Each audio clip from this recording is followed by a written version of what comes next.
How's everyone doing today? Storm players, thank you for the upgraded membership.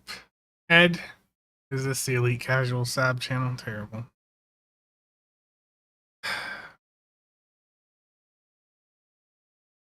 Geops, how's it going? I had to help my mom out. She's back from the hospital. She just had a nurse come over to like check her vitals and help her out a bit, so I had to help there. Um, Short, how's it going? Yep, beam overload, please. Terrible. The ad was a great way to let you know it was happening. I don't control when the ads happen. They're all automated. I should be live on both YouTube and Twitch. If you're watching on Twitch, please let me know in chat if things are working right. The Twitch chat won't show up on the stream. But I have premium. Premium's the way to go. I've got the YouTube Premium family plan, and it costs a bit of money, but like I don't really pay for any other streaming services, and it's nice to know that I can, like, I've got an ad blocker on, but it's nice to know I can pick up like even like one of my Amazon Fire tablets and not have to worry about ads. Stuka, Jonathan, how's it going? Hootie Man, yeah, YouTube Premium gang, indeed. Yeah, the ads are a significant revenue stream for channels like this. The ads are personalized to everyone. I'm sorry. Crazy One Man on Twitch, how's it going? Let me know if the audio's coming through fine. Let me know if the audio's coming through. Okay, it sounds like it. Get set up on it too. Yeah. Okay. Let's hop over to the in-game thing here. So the objectives for today are to pick up the Tamarian cruiser, and then just test it out, get dailies done, everything like that. Wizard Girly, thank you for the follow over on Twitch. Yeah, I'm trying multi-streaming today just to see how it goes. Let me put the announcement out also real quick. Okay, so announcements.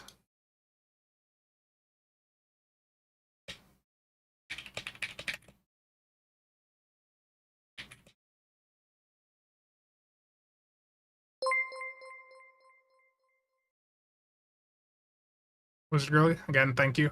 Thank you for the Prime sub. Yeah, with the recent changes to Twitch where multi-streaming is tolerated now, I am going to be doing both YouTube and Twitch from now on, hopefully for all future streams. The Lobby will be better spent than when I bought that staff, indeed. Okay, so let me get these announcements put out here. Where's my stream? Just bear with me.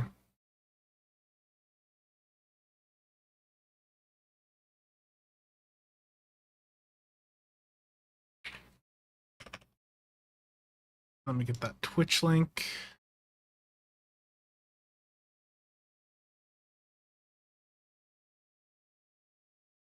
Okay, so there's been no new sales announced thus far. But I think we might see like some flash sales announced here still in the next week or so. Yeah, happy holidays, everyone. Hopefully you're having a fun time with family. You want to see Overload? Best mode. Yeah, I didn't upgrade any single cannons, unfortunately. I know we talked about that, but that might be something else to try around with, like mess around with on this ship.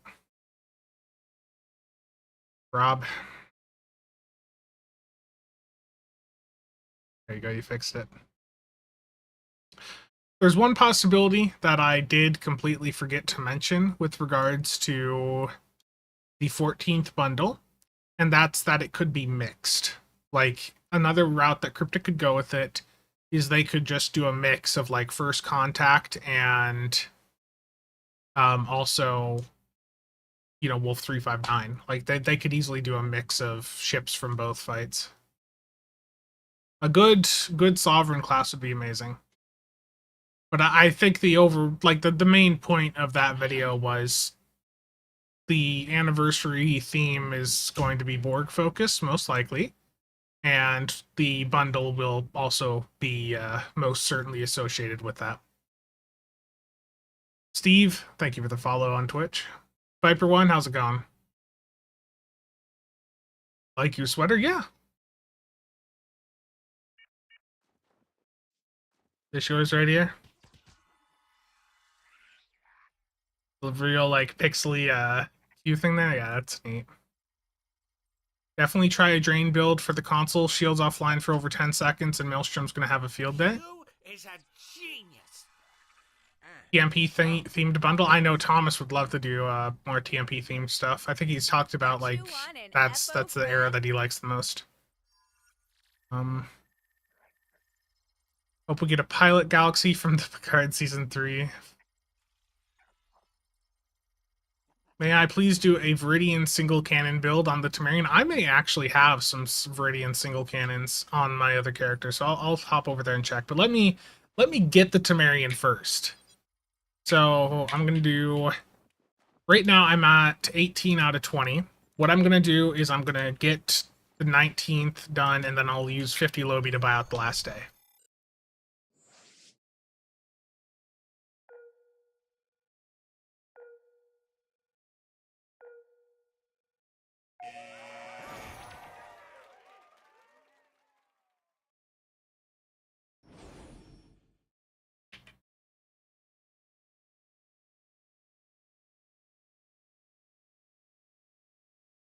Your size sovereign? Well, the one Prodigy ship's probably gonna be like that, right?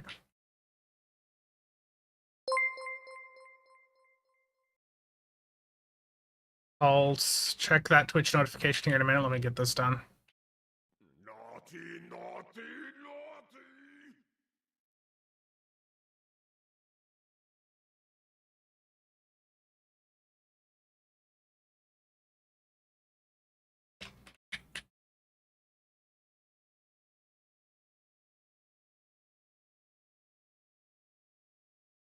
See, this cat thing's super handy.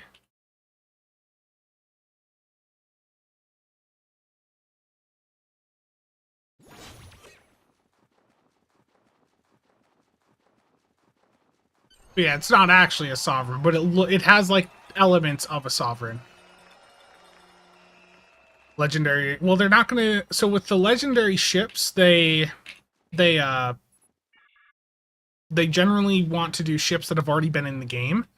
I don't think they've ever done a legendary ship where there was no other version of that ship already out. So Q's friendly customer service can.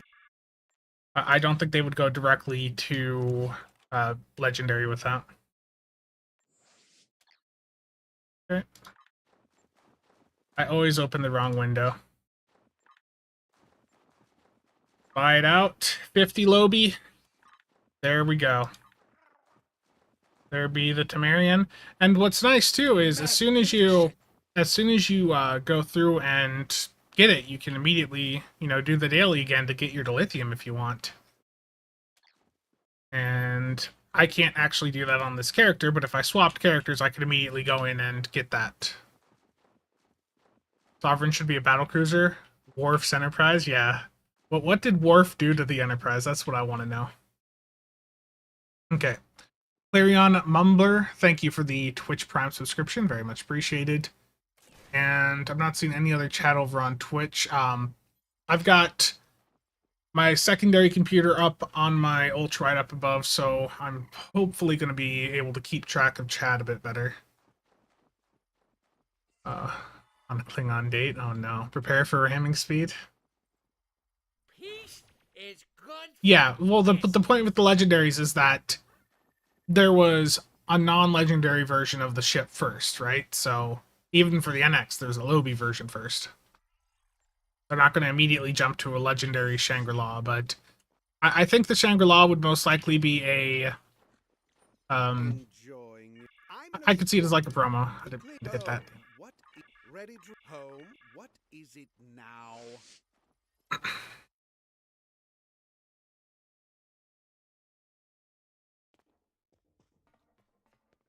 And yeah, there's some videos that I've been working on for next week. The Borg Simulator review is still happening. I've got that PowerPoint's been done and it's like partially recorded, but there's another PowerPoint video that I'm probably going to try to prioritize first. And I guess I can show that real quick. I figure this will be an interesting video, and hopefully my intention is to probably try and get this out by Christmas Day. So, with the legendary sale still going on, hopefully that will be out in time for people to benefit from it.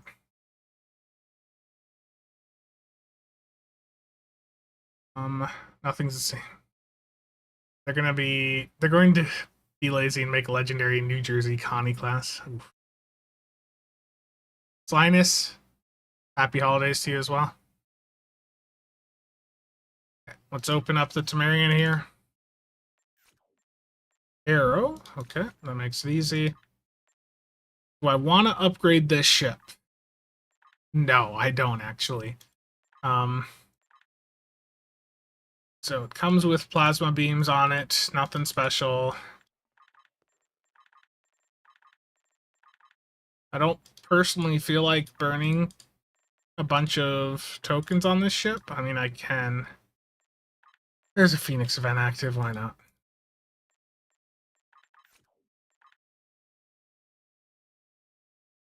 Do I not have more on me? Okay, I gotta grab them from my bank.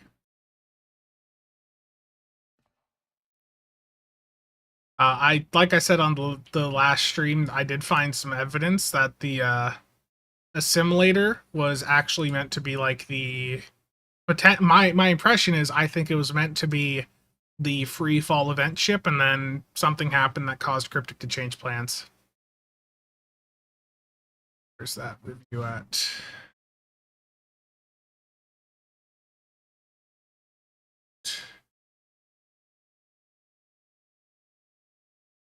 I have it at the end, don't I? So before they just updated Tribble a couple days ago, the assimilator had an older version over on Tribble. So it was listed as an Intel Dreadnought carrier, but notably it also had one spec seat. The only ships that they've released in the past couple of years that were single spec and were like event ship, those were the fall event ships. So my impression is that this probably was not always intended to be a lockbox ship like it ended up being. There is, yeah, I know.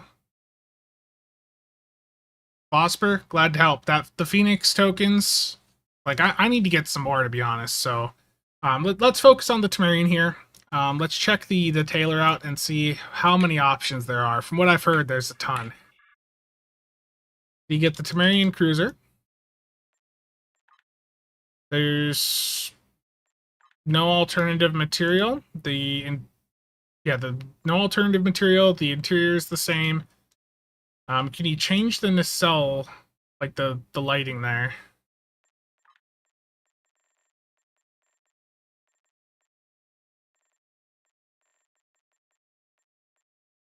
Not a ton of. Let's go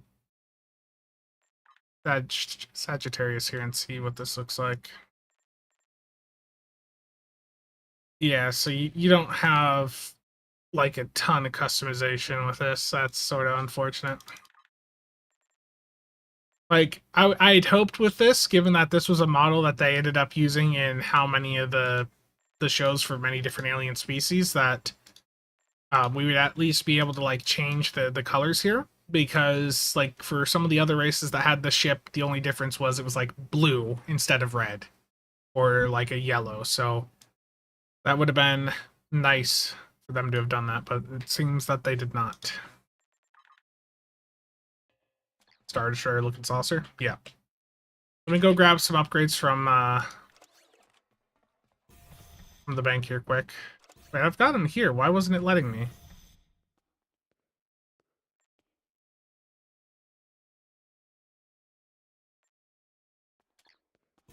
Yeah, so I've got 20 there. Why did it not let me do it before?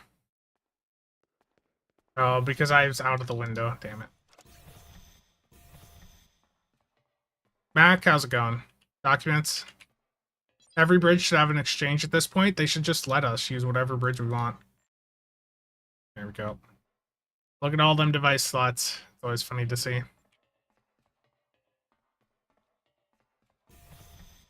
Yeah, but that, you see, Everwind, that, the free event ship would have, like, the fall event would have happened prior to the layoffs. They knew well ahead of time that something was coming. Okay, let's put this Lobby back in here.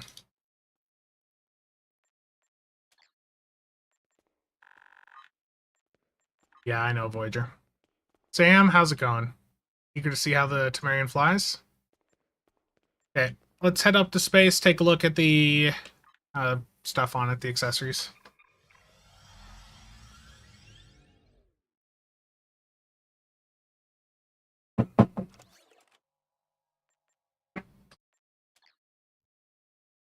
Baraka, how's it going? Putting engines on this would help. As always, I'm just going to default to the basics. So, fleet colony, deflector for the impulse engines, go comp, and then for core shield, I'll go with the disco 2-piece. Mac, thank you for the 5. Great channel, great vids, happy Christmas. Cracked me up when he said, earn more fleet marks for your fleet. Yeah, but that was such a funny comment in the blog. Just out of nowhere. Happy Christmas to all of you as well. Hope you're having a fun time planned with the family.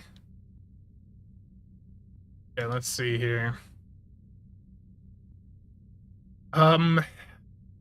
Beam-wise, I can go Disruptor or Phaser. That's what I've got set up here. So, what do you guys want? Because I'm probably just going to do Beam Overload to level the ship up.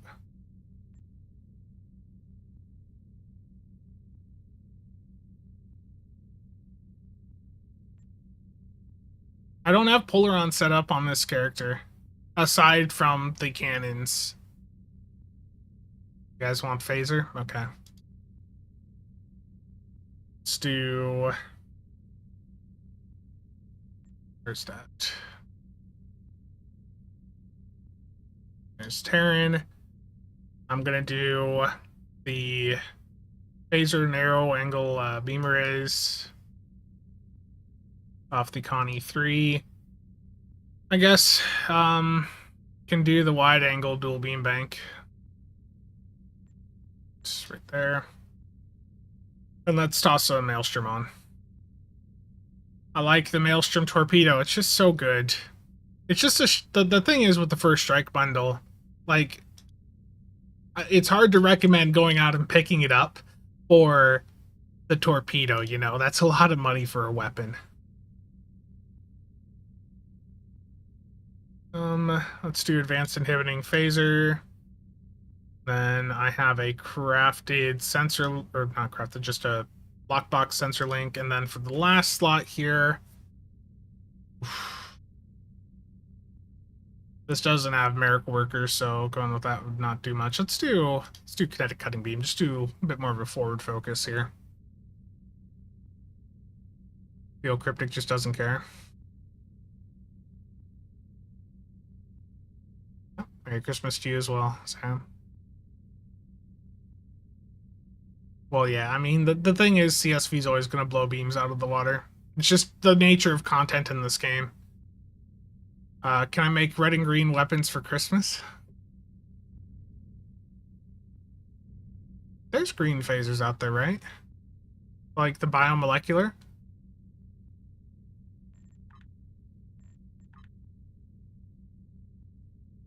Okay, so the console here, polarity coil generator. The passive on it is Gramble, his fate, his own doing. And this is directed energy weapons deal an additional 90 to 100 kinetic damage, ignore shields, 2 foes affected by shields offline, and there's a 10-second lockout between triggers, so that doesn't sound like it's that good.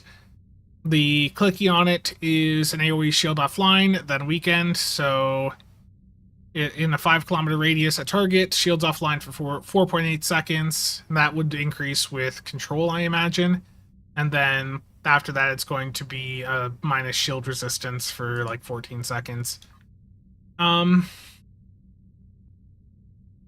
Is the duration not increased by control? Let me grab a control console here. So bioneural's control. So it's increased by drain. Oof. I don't know how good that's going to be, to be honest.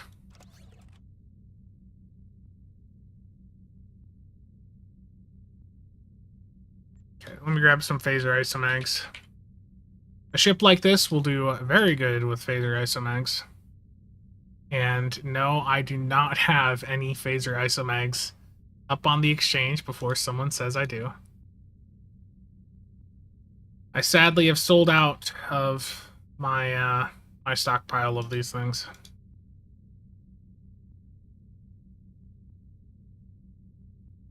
Bioneural, no, that's a Lobby console, so you do have to get it from the Lobby store. Alan, how's it going, man? Are the default weapons on the Tamarian not any good? Well, they're just like Mark 10 plasma, so just take them off, throw them away. Replace them with whatever weapons you have. Okay. Let's get the Lorca console on. I do have the wide-angle dual beam bank on, so that 2-piece will help. Let's see. I've got the Gamma rep Omni beam on, so I'm going to put the console on because that's got a phaser buff on it, and then it's got 2-piece. The basic answer then would be like the DPRM plus the point defense bombardment warhead. That'd be like the basic way to go. Let's just go with that.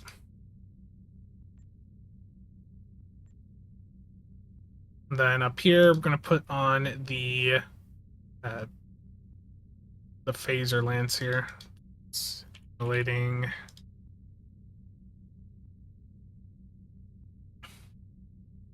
Asgard energy weapons and call today. I wish.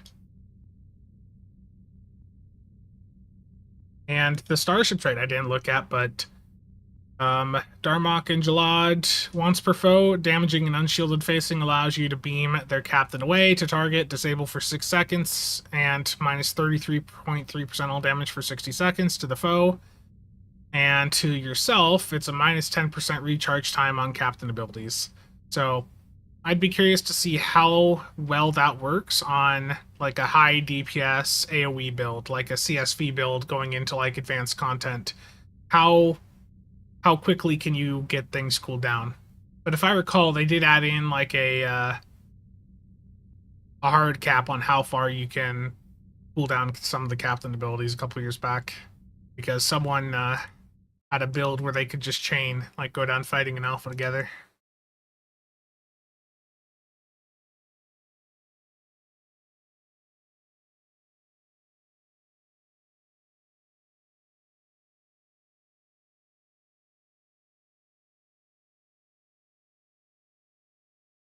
Terrible. I saw that she upped. Go, suppression barrage to the trait. Drain meta build when? I don't think drain's really that meta. Okay. Devices here. I'm gonna slap on the advanced energy amplifiers. These advanced batteries are super cheap to craft. Let's go with some deuterium here, of course, because that's basically an evasive in a can. I'll top the temporal negotiator, or toss the temporal negotiator on from the Delta recruit. Kobayashi Maru transponder, may as well, got plenty of space. Red matter, and for the last thing, I guess, subspace field mod. I don't even remember what mission that's from, but that's a little bit of survivability when you need it. Okay. Now it's time for the bridge officer setup here. The issue with this ship again was this commander engineer with no specialization on it. That's just, when you're in a position with stuff like that, that's never super amazing. What this would enable you to do is you could do direct energy modulation 3, you could do Oxybat 3, you could do reverse shield polarity 3, like you do have plenty of options there, but none of them are that amazing. So in this case, let's see, it's been a while since I've done Oxybat. Let's do a dual Oxybat setup and just give that a go. Like I said, it's been a while. And I need to change this around. Yeah, remember with your bridge officers, you can have multiple specializations trained to the same bridge officer, and then you can just swap them around as needed. So, ionic turbulence. Let's go. How many of my alt characters have finished the story in this game? My main character hasn't finished the storylines in this game. I am in a weird position in that I don't play this game for the story content. And I know that that sounds a bit weird, but I play this game because I like the ship mechanics. I like the combat mechanics. I don't really find the story the most appealing part to me. If I'm going to go through a storyline, I also don't want to have to wait so long for the next episode. So with the Terran arc, I waited until the entire thing was out, and then I played through all of it. And that's probably what I'll do here. If I'm going to go through something, I'd rather go through it all in one go so that I understand what is happening episode to episode versus, playing it and then forgetting because it's been 3 months and then, needing to replay it. That's the issue that I have with the story in this game. Is just it's such a long delay, and I don't always find some of the storylines to be super amazing personally. Okay, let's go beam overload 3. Because that's what you guys want, right? You guys all like that beam overload. Okay, I need to do this as another attack here, so SRO attack 2. I'm not going to use any command abilities on this. We'll do this as a distributed targeting, and then we'll put this as a tractor beam. What's this Discord message? I play casually. Indeed, I am a casual player. This is the way.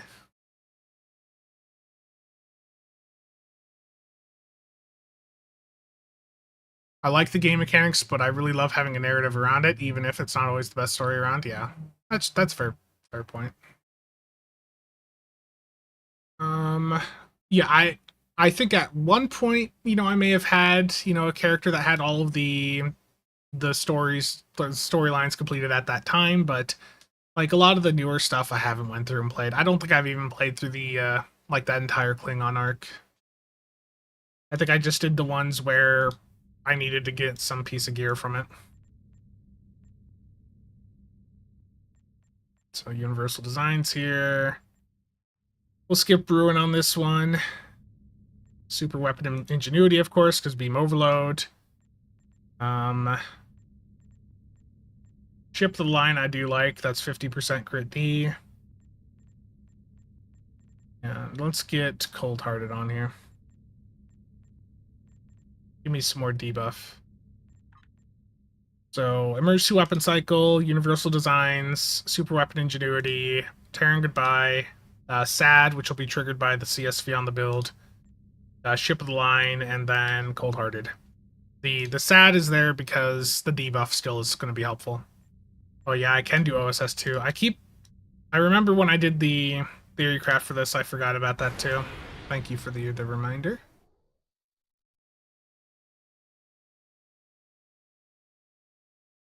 Yeah, the Foundry should have been prioritized to keep around, especially with how slow content is being released.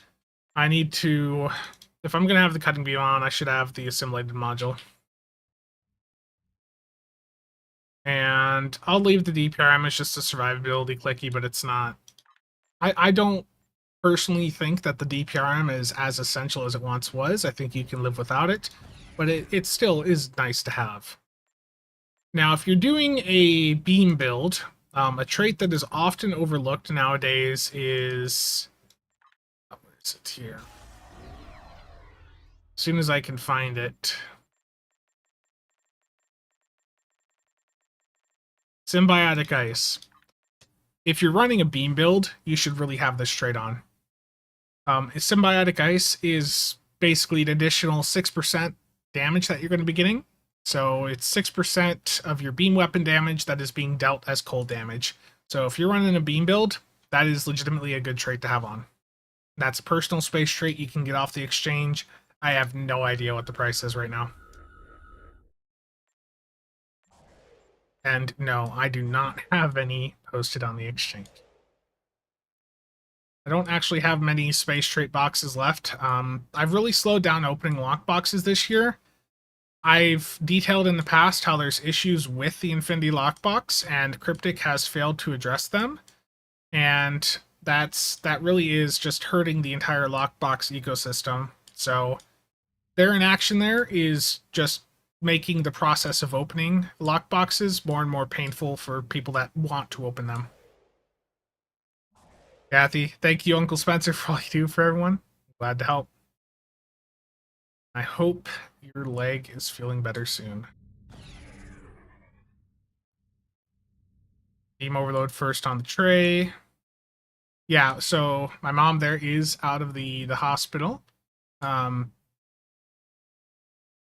back home a couple days ago. She's still having some mobility issues, but hopefully over time things continue to get better for her.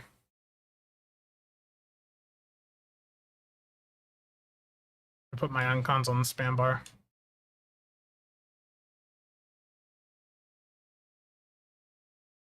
Finally found me. Yeah, I'm probably at the edge of the map somewhere. I bought the 10th anniversary bundle, so now what? The other, there's still, like, if you're looking for more bundles to buy, there's still some good bundles out there. Oh, that popped up. Again, thank you.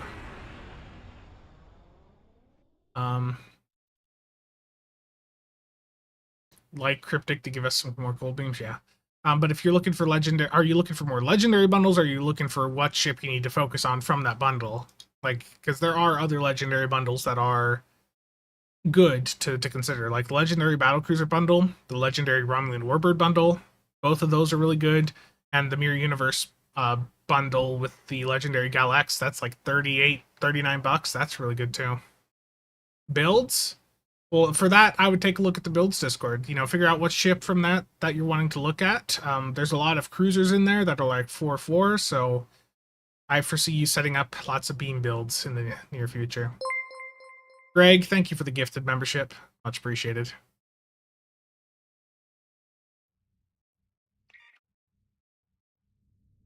Let me get this tray set up quick.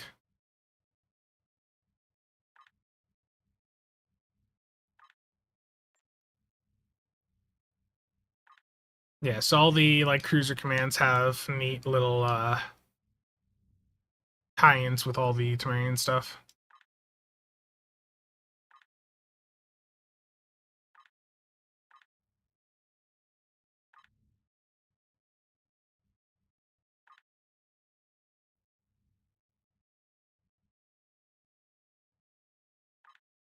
Suss on the tray.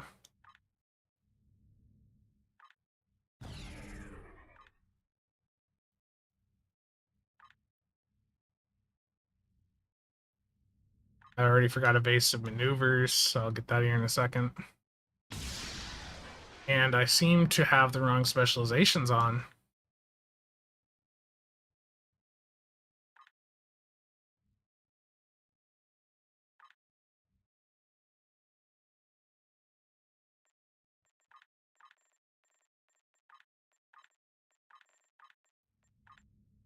Okay, let me grab Intel team here. Intel fleet, I mean. I think that's almost everything. Just gotta get that evasive maneuvers. And let me put the DOFs onto the correct thing here. Save this loadout quick before the game decides to just randomly brick it. Max power to weapons, the rest into engines, as always. And for the DOFs here, if you're doing an Ox to Bat build, you generally use up a lot of space on the Ox to Bat DOFs. And that's exactly what's going to happen here.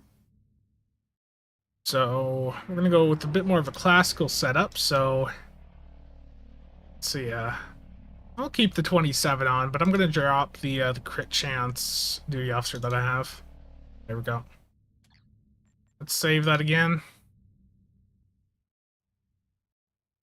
Does the console enhanced induction coil solve the shutdown from OSS? I think it does. I believe you can like clear that or with like engineering team, if I recall, or like a red matter. Yeah, Merry Christmas to you as well, Greg. Thank you, Osiris. Yeah, it's already over in Twitch chat. Yeah, I agree. If the Foundry had been kept around, the game would feel a lot more lively than it does. Have I ever played Space Engineers? Yes, I did a couple years ago, Viper. I would basically just grab ships from the workshop, and I was having fun crashing them into each other, or crashing them into buildings on the moon. I have a problem, okay? When can we start to see ground content from a casual point of view? Um, I don't know if that's going to be a priority anytime soon. I have a lot of content plans that I want to get that set up for as we move into 2024. So ground is something that I would like to eventually cover, but not an immediate priority. Okay, let me set my weapons to auto fire. I'm going to leave the Maelstrom off auto fire, and yeah, this ship does turn well. I'm going to also re-roll this endeavor here.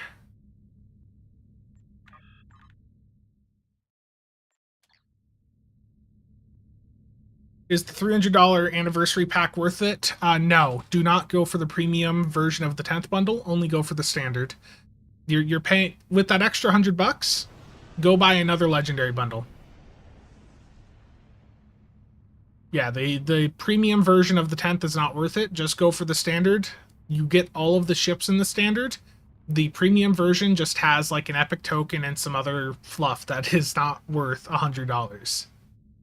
So take that $100, pick up like another anniversary bundle or one of the other legendary ones. Yeah. The only way that I would put more money personally into store right now, because I put 200 in at Black Friday. The only way Cryptic's gonna get more out of me is if they do a really good mud sale. If they were to pop like a 75% muds bundle sale, I would put more money in. But I don't foresee them doing that, unfortunately. Yeah, the 10th anniversary bundle is still good, but the ships in it have been slowly beginning to date out a little bit. Like they're just a little bit dated for some of them compared to some of the newer ship offerings. They're still good, but not meta. 30 mil for Symbiotic Ice. Yeah, the Defiant is really good. The Glen is also really good. The Odyssey, obviously, that's a good tank platform. Like, there's some good ships in there, but overall, like, compared to some of the newer offerings, you know, it's not as strong as it was when it initially dropped. Okay, let me start the parser up here, and let's head into a patrol to level the ship up.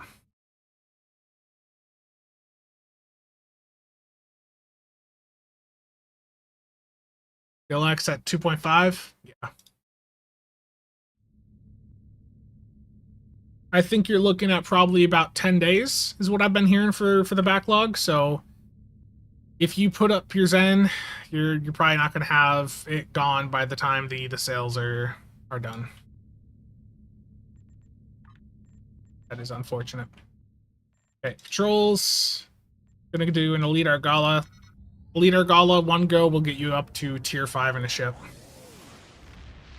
Have I tried any vanities on the ship? Let me finish the patrol and then we'll take a look at a couple. I don't have a ton, but I can look at a few.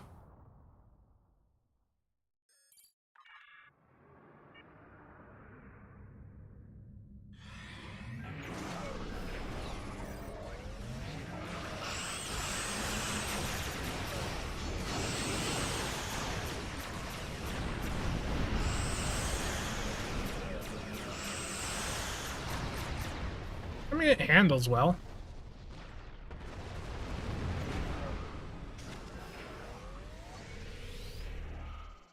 You have entered. You looks like our fight got them to notice us. Let's go over and ask if their boss might come out hiding. Keep concentrating fire on individual ships. Separate them and whittle down their numbers. We will not go quietly.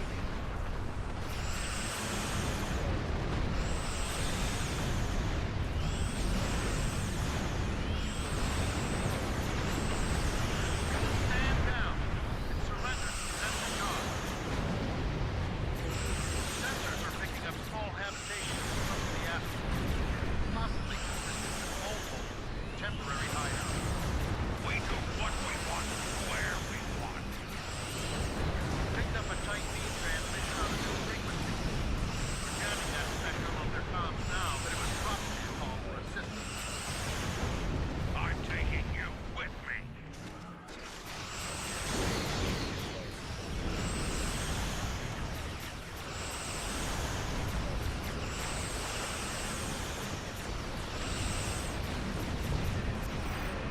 That's got this. Excellent work. We'll send over a pacification party. I mean, it handles well, and it's certainly plenty capable with a beam overload setup. Yeah, like mere warship. Thank you Yeah. for your assistance, and welcome to this sector. We recommend that you get underway and head for secure space. There's been a lot of turbulent activity recently. We have the suspect. Okay, that's the ship up to your 5. Legendary Avengers, so much. Yeah, the battle cruiser bundle is really good value. Red engine color. Yeah, I think I've seen people with Vandy Shield pictures up, so let's take a look there. And like I said, 1 Argala on Elite, the ship's leveled up. So let's toss that trade on here. I'm going to drop SAD for it. It is Darmok and Jalad, right? Yep, there it is. So let me save this loadout again. And for the Vandy Shields here, see what this does. So we're going to start off here with this temporal defense. Oh, yeah, so you can change the color of the nacelles.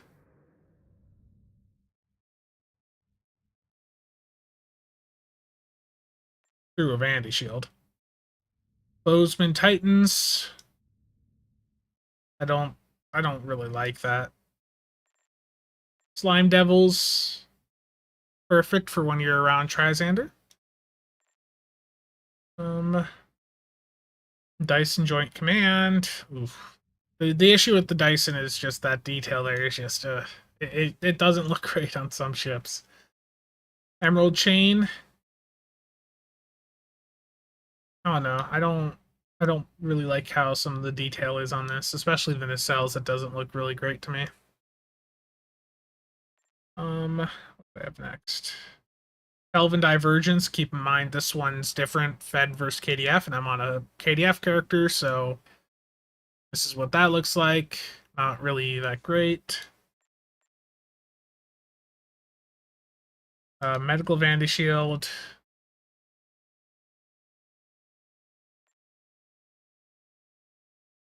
Pink Vandy Shield.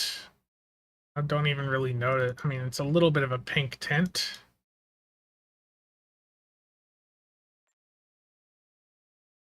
Makes it all a little bit darker with like a pink tint, but it doesn't like transfer over to the nacelle bits that well. Yeah, I don't like that on this one. Okay, next up, Prodigy Vandy Shield. So there, I mean, you can change that to blue at least. I don't like the lighting on the nacelles personally for that white there in the middle, but I mean, it's blue if you don't like the red. What's next? Terran Task Force. I mean, it's better for the blue, I'd say, but I don't know if everyone would be a fan of the other detail there. The trait could be broken in endless patrol spawns. My face is covering the minimap, making it harder to track me. Oh, that's terrible, Voyager.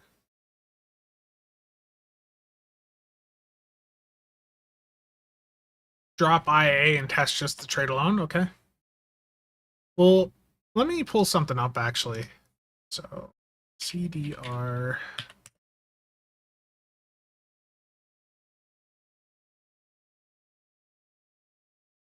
So with like CDR or cooldown reduction here,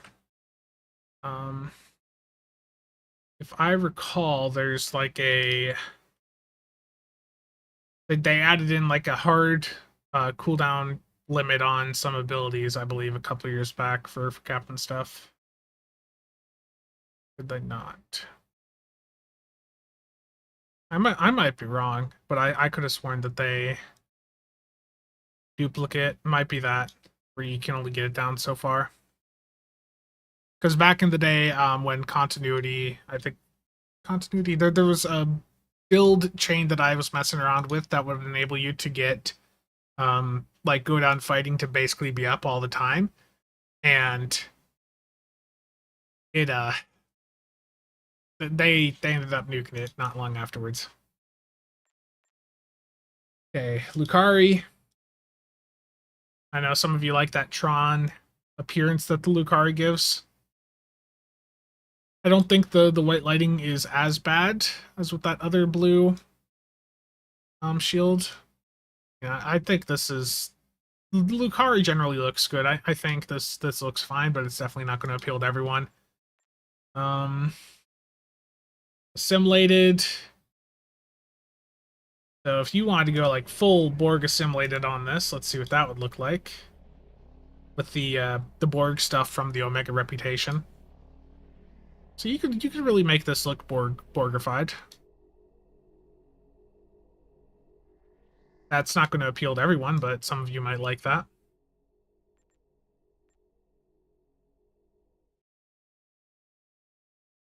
Okay, what else do I have here?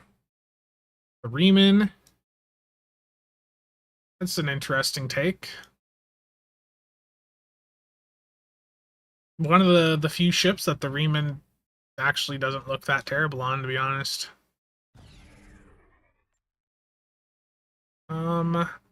The Disco one I've already seen, and then the Platinum. Yeah, I mean the Platinum one is sort of like the Lucari one, just not as slight differences to the material, but yeah. So there's ways to change the nacelle color through Vandy shields, but you can't actually do it in the ship customization window. Whip. And yeah, the Tilly shield, I don't really like that pattern that it puts on ships, so I'm gonna just leave that off. So yeah, this is the stock appearance of the Tamarian, and there was the Vandy shields that I do have, which is not many, so sorry for anyone that wanted me to look at like the Section 31 or anything like that. I don't have them on this character. I could buy them during the Vandy sale, but where does the Platinum Shield come from? That was part of the... Was that like the Cryptic Anniversary bundle a couple years back? I already did the Bozeman Titans Voyager and it looked terrible. It's not for me, at least. I don't think it's the best on this.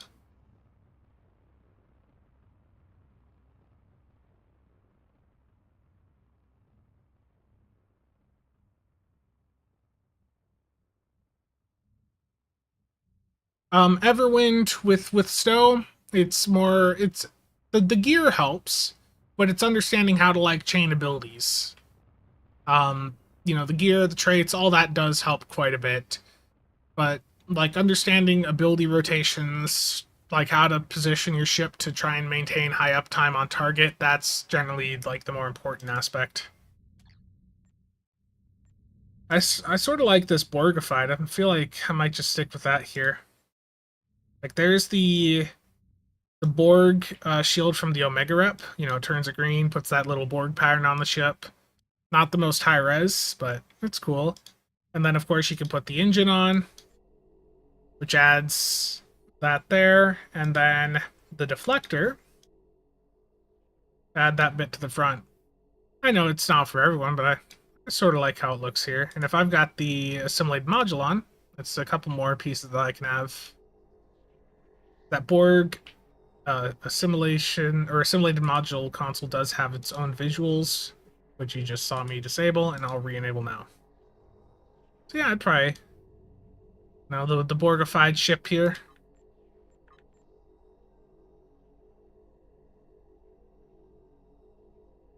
Yeah.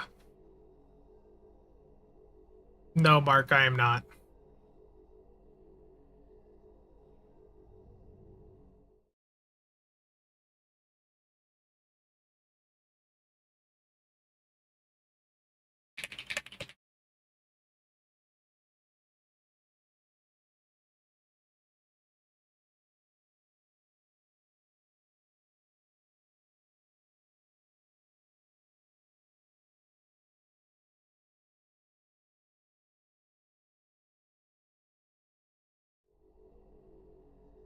Well, people want to see beam overload, Mark. That's what happened. Okay, let's try this out in an infected quick. I know that's what you guys are interested in. Let's see. Oh yeah, I was gonna drop IAA. So intelligence agent attaché, I'm going to intentionally take off here, and we're gonna see how my captain ability cooldown reduction is without it on, with just the trait from the ship on. So put that there. Let's resave this loadout. And I'm going to go public queue for infected the Conduit Elite. So feel free to join if you want. The lack of warp colors, yeah. It would have been nice if they would have given us that option. Cheops, I sent you a message on Discord.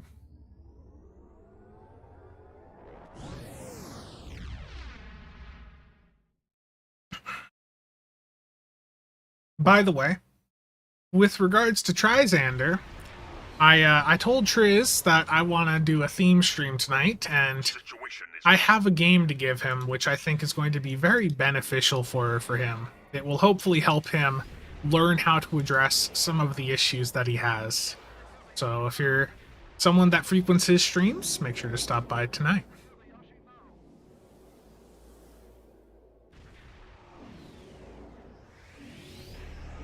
Advanced Rapid Support plus Ship Trait, also worth testing, is both free to play. Maybe. I haven't messed around with that trait in a long, long time.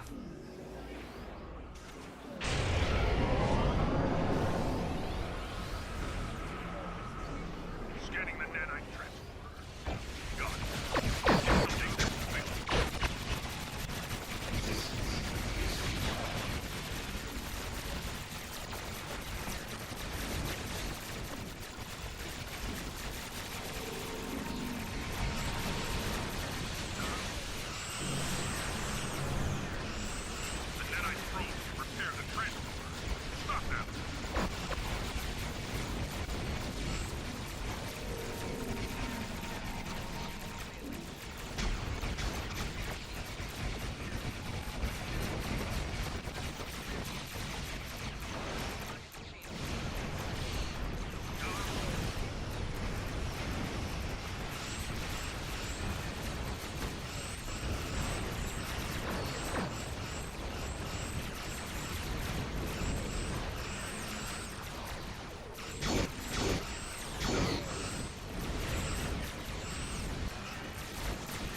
nothing amazing. So, like, single target always is going to underperform AoE, but Sensors confirm that the transwarp conduit has been destroyed. I don't like the cooldown reduction without IAA.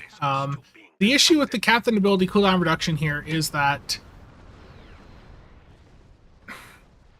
how do I put this? It's based on you shooting targets, and it only happens one time per target. So if you're looking at a situation where you're going up against a final boss, you're not getting any cooldown reduction. So that is an issue with the trait, and I would still have some other captain ability cooldown reduction aside it. Just got the 10th bundle. The Columbia is beautiful indeed. That's a very good platform. Everyone, to continue the earlier line of questioning, since you can do any content with any reasonable T6 ship, what makes it fun for you? Just chasing the deeps? Yeah, I mean, finding new ways to cheese out some performance on like a certain build combos is always fun. I know you guys frequently see me in like the Delkina, the Hydra, or back in the day the United Defense Force vessel. But I mess around with a few different ships. It's just a matter of, if I'm going to mess around with the ship, it needs to have a setup compatible with the type of build that I'd want to go for. So, like, I was it you that asked about like what makes a ship good or bad? It's typically the bridge officer setup, the specialization combo. The weapons configuration obviously factors into, so does the consoles and all that. But to me, the main thing that matters with a ship is what is the stations like. That's what's going to make or break a ship ultimately. Is the California class any good? With isomags, it can be a good beam build, but that's about it.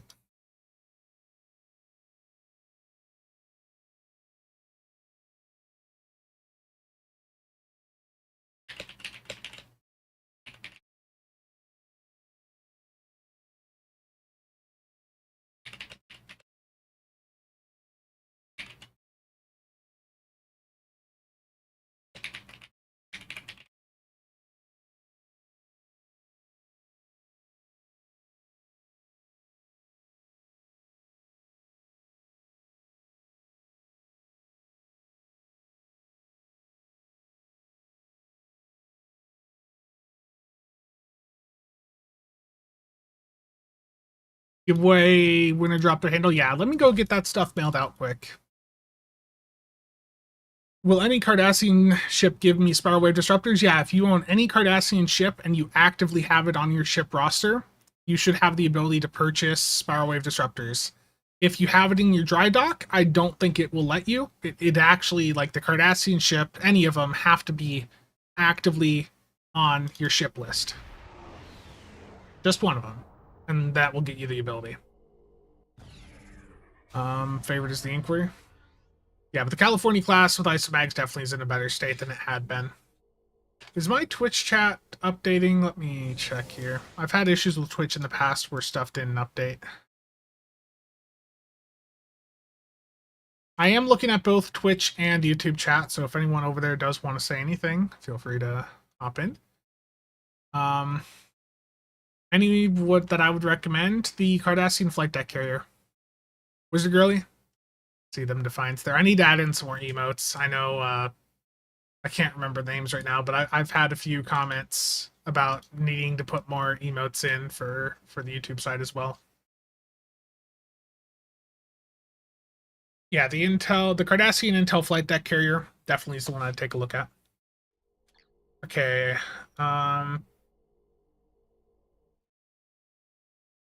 For me, it depends, Everwind. Depends on the type of build. Like, there are some ships where I really like that Command Intel spec combo. Command Temporal, can also work for some of my builds. My Cheval build that I was doing, that really worked well with that combo. It really depends what type of build are you wanting to do. Are you wanting to focus on like energy weapons, beam overload, CSV? That's what's going to determine, what type of spec combo you're looking for. Would I say that the DPRM is still a top universal console? I still think it's a very good console. But yeah, especially now that the flagship was adaptive immersion systems consoles available to use on any ship, that has diminished the value a little bit. Um, it's still good, you know, don't get me wrong. It's just that I personally don't really run it that much anymore. The solo guillotines I was doing the other day, the final run that I did that completed, I had it on, but the first couple of attempts that I had, um, didn't have it on, and they probably would have saved me for the spots that I did die in those earlier attempts, but CSV, yeah. The Valdor Shield Absorptor Frequency Generator console, that's always been an insanely good one to use. And yeah, with CSV or Fire at Will, it does very well. Okay, what was I going to do? I was going to send out giveaways. Hold on. And yes, there is going to be some more giveaways popping up here for some T6 coupons, so make sure to stay tuned to things. And let me grab the handles here.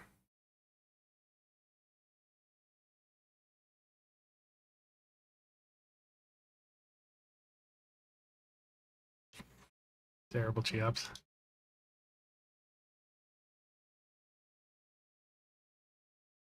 Okay. And a reminder too, there's still a couple giveaways going on right now actively on Discord. So on the casual Sab one, if you scroll up a little bit, there is still 3 T6X upgrade tokens on the casual Sab Discord. And if you go over to the Builds Discord and go to the giveaways channel there, there's another set of T6X upgrades over there as well. Dan, how's it going? Merry Christmas to you as well. Sorry I missed your comment before. Freak Sadler, thank you for the follow over on Twitch. Megala, how's it going, man? Been a while. Hydra console's a beast, yeah. The Hydra just really is an incredibly strong platform. The console and the trade-off of it are good for a carrier, and the ship itself is just incredibly good. Yeah. Just got my mom home a couple days ago, and just helping her out. She's still having some mobility issues, but hopefully those won't last too long. Really wish Stowe was cross-platform. Yeah, the game would benefit greatly from that.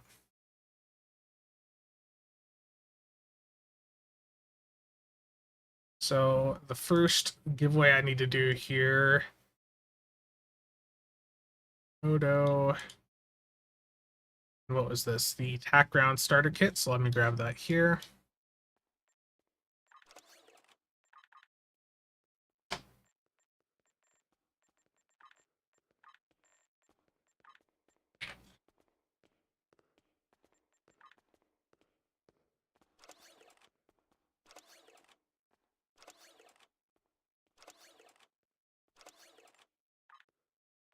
Okay.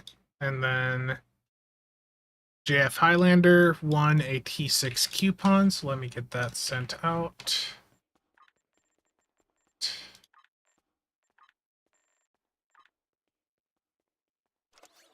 JF Highlander. There we go. Those giveaway prizes are sent. Cyberpunk? Yeah, I've picked up a ton of games. I did pick up the Cyberpunk expansion last night. I don't know when I'll get around to playing it, but I enjoyed the little bit that I did play of Cyberpunk initially a couple months back. And then I picked up the Resident Evil 4 DLC. I heard some good thing about Hades, so I figured I'd check that out. It was like $10 during the sale. And I had to, of course, finally pick up Microsoft Flight Simulator. It was nice when I had Game Pass, and sometimes that's a fun game to mess around with. Yeah. Cross-platform would be nice, but I don't see them doing it anytime soon. It could be done, but it's not going to. Okay, I was going to look for some Vidiian single cannons earlier, so let me go take a look for them quick. Those would be on my Mark II opener.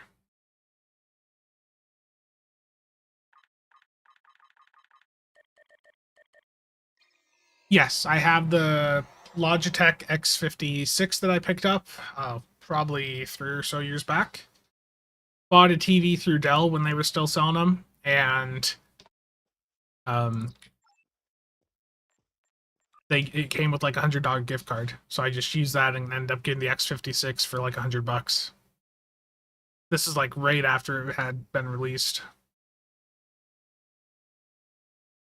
Okay, so all of these that I have are going to need to be rerolled. So let's just grab 5 of them there.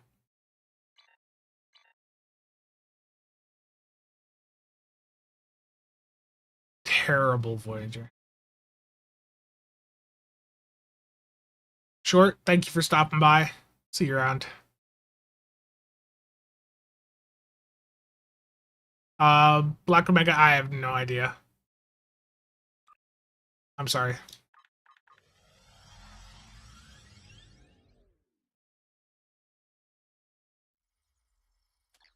Sometimes some of the artists do maintain uh like some pages on like ArtStation where they show off some of their work. So maybe take a look if EC Henry has like an ArtStation or something like that. I know like Thomas and some of the other ship artists have put up quite a bit of their work over the years over there. In fact, I probably just look that up. EC Henry.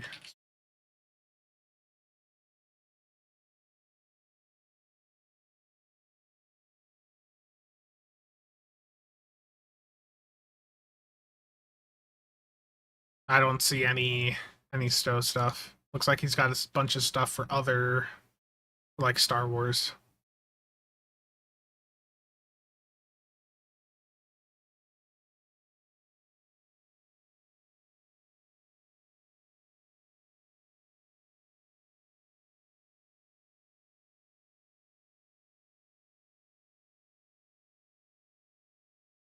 Is the uniform from Discovery Season 4 in the game? I don't know. Uniforms are one thing that I basically never pay attention to. I I don't really do the character customization stuff in Stowe that much. Billy, how's it going? There's something else I was going to check here. Okay, we were talking about the trait. So before I get into anything else, to test the trait out effectively, I'm going to swap over to a CSV build on a different ship, and I'm going to go into an advanced rescue and search. And I'm basically going to just farm the waves of enemies that keep coming in and just see what type of impact it has for captain ability cooldown reduction. Is Tricobalt Terror Launcher good? Yeah, that's still fine for like a torpedo focus build.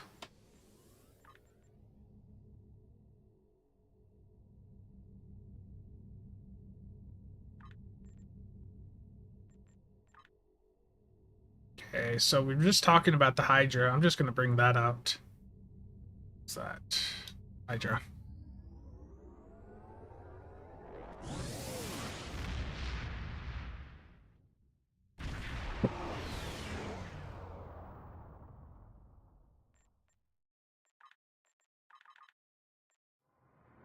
Sell the loot for EC. I need it.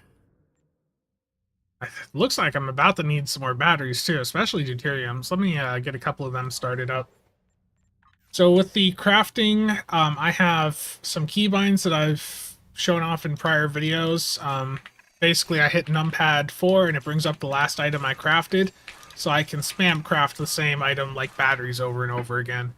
I know there's been a few of you asking about that keybind, so like I might do like a refreshed video because some of those old crafting keybinds just straight up don't work now.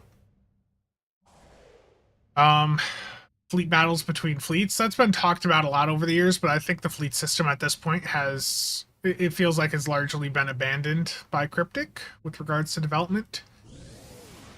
It seemed like it was a bit of work for them to even add in the items that they had added in a year or two back for some of the fleet holdings.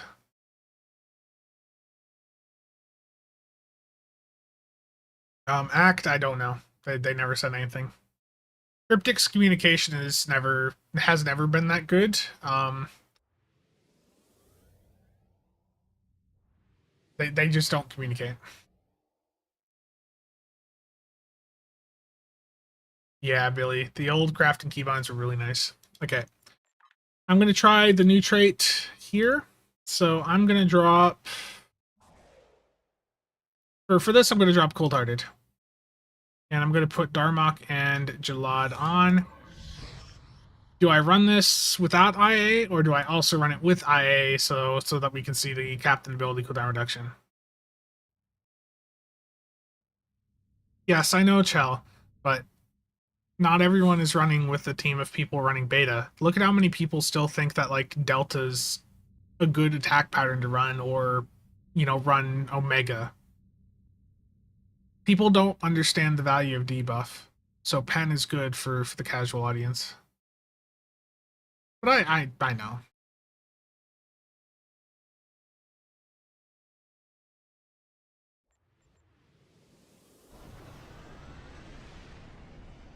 Terrible. Terrible, Chell. Yeah, just run beta. Beta's like the only attack pattern you should run nowadays. Unless you're doing a build that specifically is going to benefit from the other attack patterns, just default to beta. Okay, Intelligence, Agent Attaché. Let's take it off. Let's take it off and just keep an eye on Captain ability cooldown reductions. Next War, thank you for the Twitch Prime sub. Much appreciated.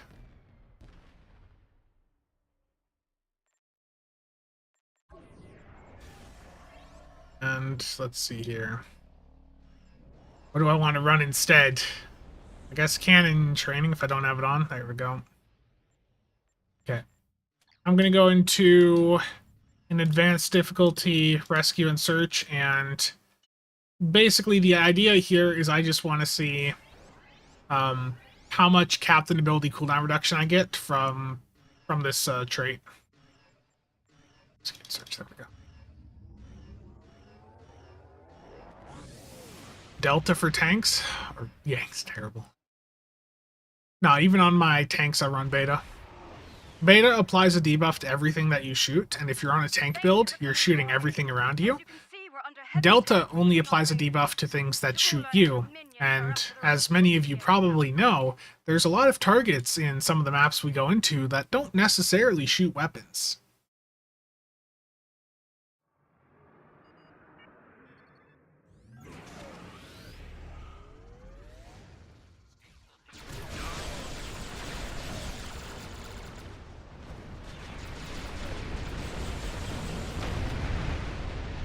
That was a very slow opening.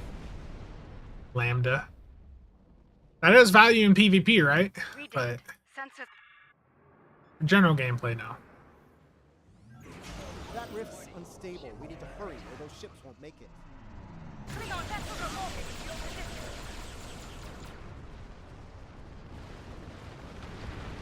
They run.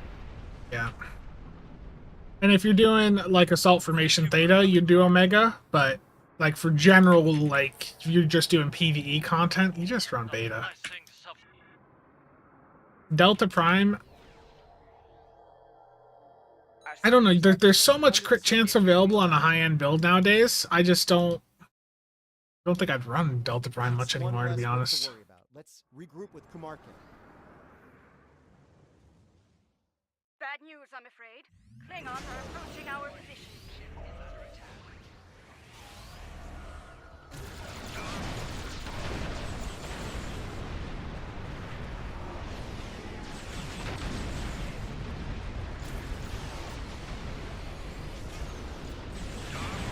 I think they might be dying too fast. No, okay, my alpha's at the global cooldown for it now already. So yeah, there's like a hard cooldown limit for these captain abilities. I can't fire my weapons there.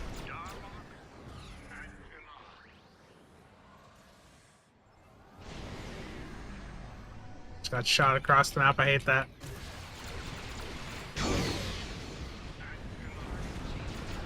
So it says Darmok and Jalad every time it triggers. That's a little bit annoying.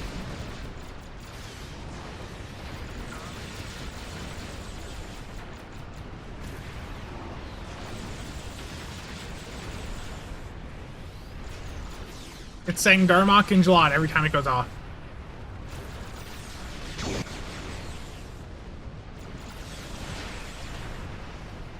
In a situation like this, it's working really well.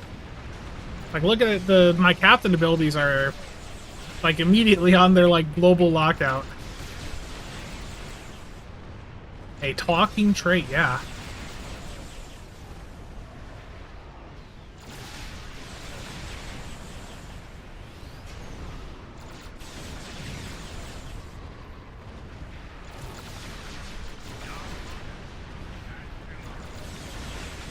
Like, look at that cooldown reduction on Alpha.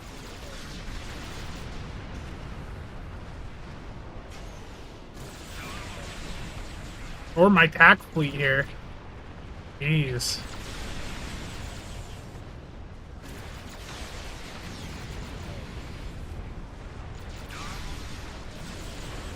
Like, in an AoE heavy environment with an AoE heavy build, you can get a lot out of this trait. But if you're on like a beam overload build, or you're in a situation in content that doesn't have a ton of enemies coming in, you're probably not going to get a ton from it.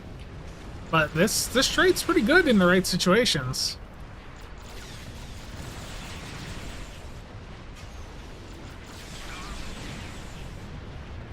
Is this build posted in Discord? I don't remember. This is just basically a CSV build with the Disco 3-piece. The Disco 3-piece basically just one-shots things. Yeah, the Tamarian trait.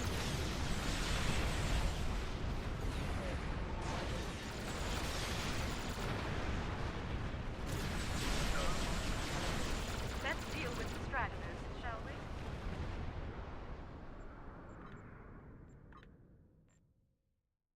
Yeah, I did not insta-kill these things fast I enough. think that was the last of them. It appears Ja'ula and her forces... This is advanced difficulty. Indeed.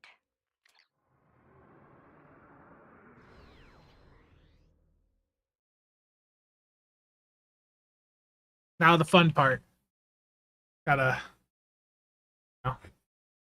just spam the button over and over and over again.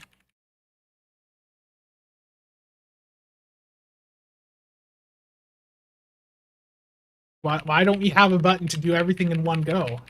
What's so hard about that? Why can't they do that for us?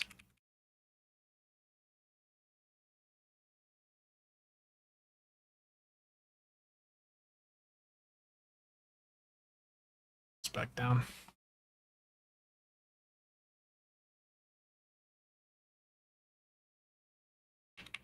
This is the engaging experience of playing SO. Ed, thank you for the casual membership there.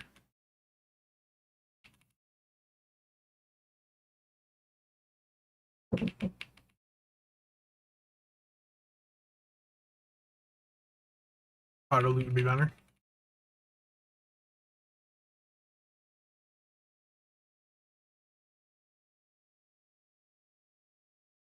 Over on Twitch, Barnaby, Bonbon Butter, and Chaltalk, thank you for the follows. Got it all? Wow.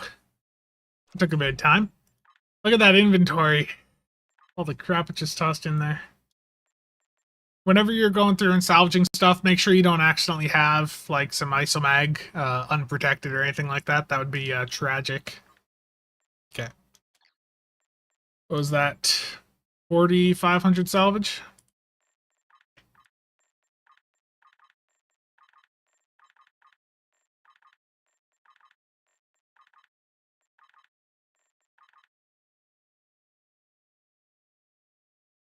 I think that was indeed. I'm sorry, the Disco 3-piece is the deflector, core, and shield. The mycelial lightning does a ton of electrical damage on your first hit to an enemy. So if you're running a CSV build, or even fire at will, you can go in and get a ton of damage from the mycelial lightning. It basically, that combined with how buffed up your cannons can be, it can do a devastating amount of damage. But that's specifically for lower difficulty content. In Elite, I would run like the Fleet Colony Deflector instead. Yeah, it's entirely for the one hit bit, so Mycelial Lightning fires a bolt of mycelial energy at them, dealing electrical damage that will scale up with your hull capacity. Great in normal and advanced. Really great. That's how like you can farm those waves just so easily. So yeah, I'm actually quite impressed by the trait on the Tamarian, Darmok, and Jalad. I think in an AoE heavy environment, you're going to get a lot from it. But if you're playing content where there's not a ton of foes, or it's a lot of really big foes, you still need to have some other way to get cooldown reduction for your captain abilities. So Intelligence Agent Attaché would still be good to have on alongside this trait, but I think it does work pretty damn well. Wild Crop Duster, thank you for the follow over on Twitch. All safe. Spencer's eyes are open. And for the console, I never did look at the parse from that infected, so let me pull that up here. And actually, look, for that patrol I just did, how much of that was... Of the 282k DPS that I did in that patrol, 83k of the DPS was from Mycelial Lightning, that Disco 3-piece. So...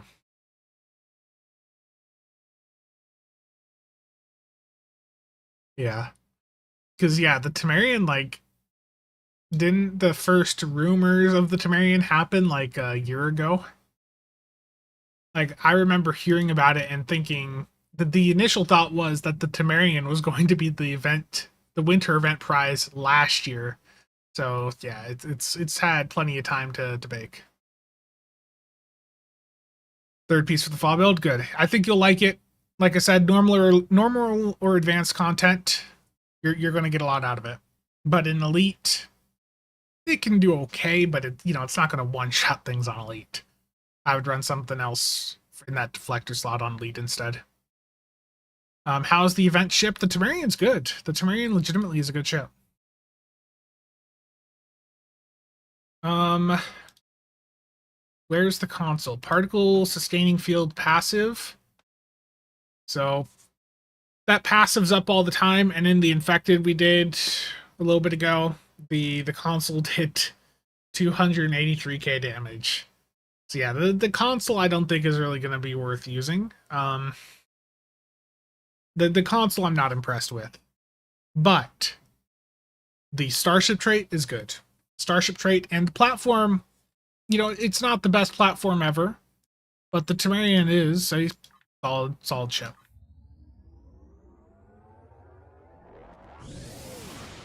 What mix do I think the next Alliance ship will be? Don't they need to mix in some like Dominion?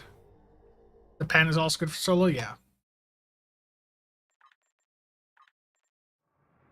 But yeah, I definitely would run Intelligence Agent Attaché alongside it. Absolutely.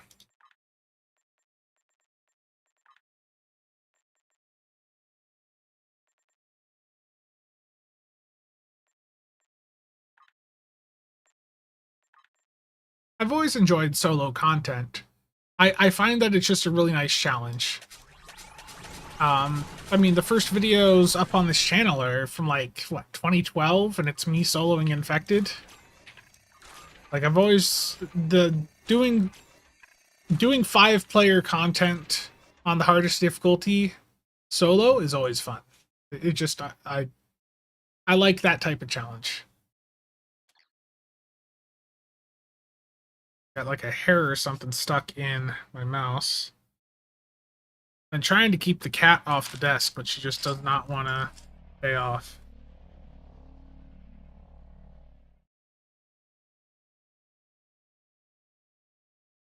Okay, I was going to look at Vidiian plasmas on this per a request, so let me go grab them single cannons and upgrade them.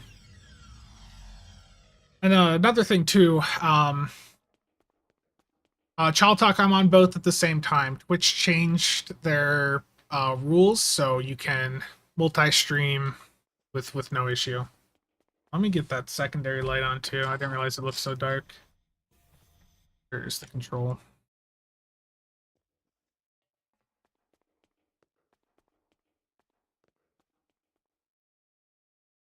I had the niece in here, and she was knocking stuff all over on the desk. So I don't know where she put the control for my lights. That is quite bright.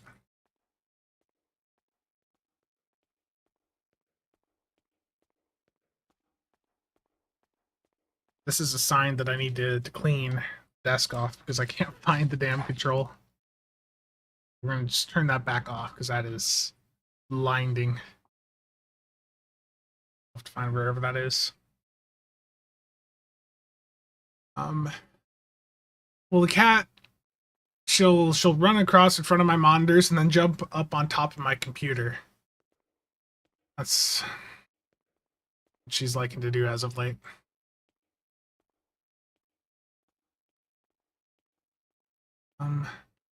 A Borg aligned ship. Yeah, I mean that would be cool too. Yeah, indeed, Voyager. Blinded by the light. Yes.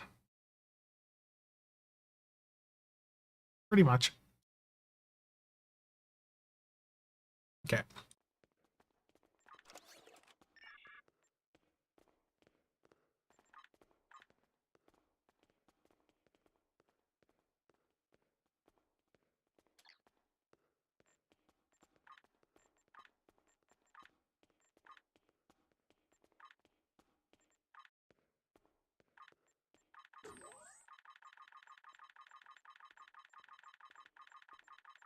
You know, I really should be using some like superior experimental upgrades on these.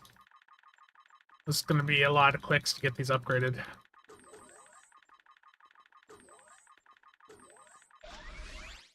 Yeah, let me see. Do I have...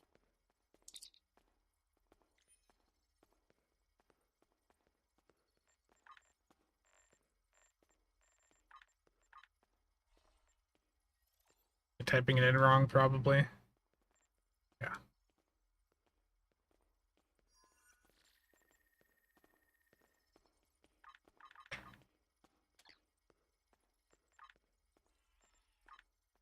When you're upgrading from Mark II, getting these superior experimental upgrades is nice for getting that crafting chance up, and then I'll do a major research boost.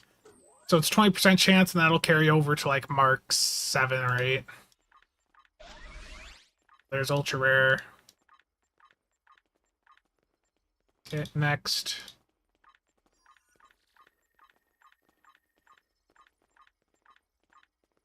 Oh.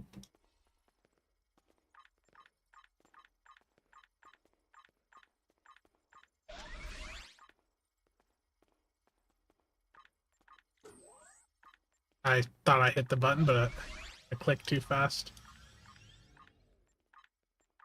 Unfortunate.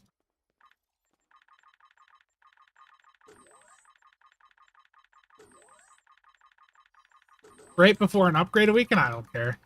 The thing is, I know I'm going to be getting some more Phoenix packs because I want to get some more of the T6X upgrade tokens. So the way I do it is I keep all of the rares and very rares and I convert them to upgrade, like to normal Phoenix upgrades. I only convert the ultra rares.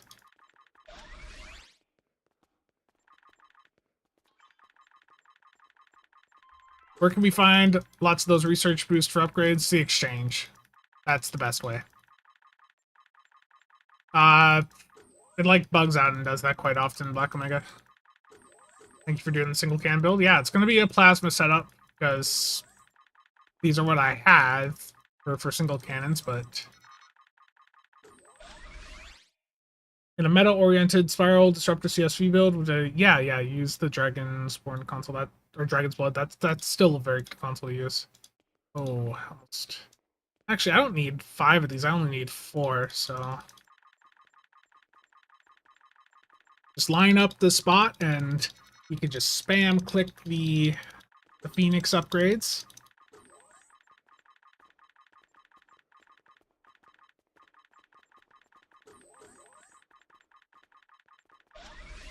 Yeah, YouTube and Twitch both have like automatically started inserting ads. Twitch has been doing it for a while, but YouTube started doing it like a month or so back.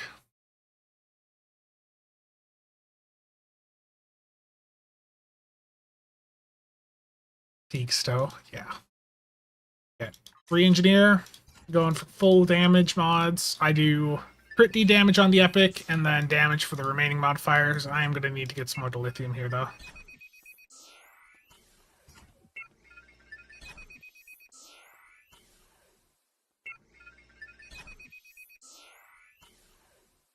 Not enough resources. Unacceptable.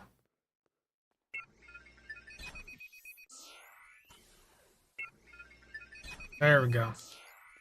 I'm right here next to the veteran dilithium person, too, so I may as well do that quick. That's another bit of dilithium. Get a couple more of these deuterium surplus crafted.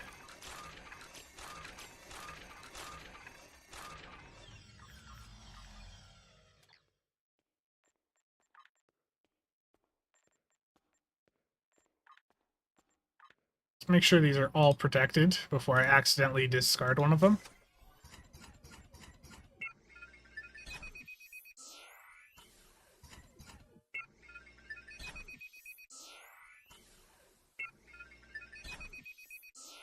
Ben Zero, thank you for the follow on Twitch. I apparently need more dilithium.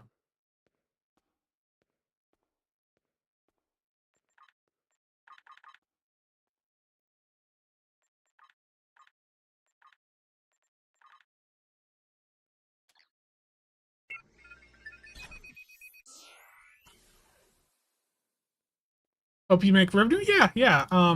These YouTube channels do make a bit like it. So YouTube's monetization requirements require that for a channel to be monetized, they have to have more than like 1,000 subscribers, and you have to have, I think it's like 10,000 watch hours in a year in order to be able to be monetized. But once you get those requirements, like the YouTube stuff does, like legitimately, like it does pay.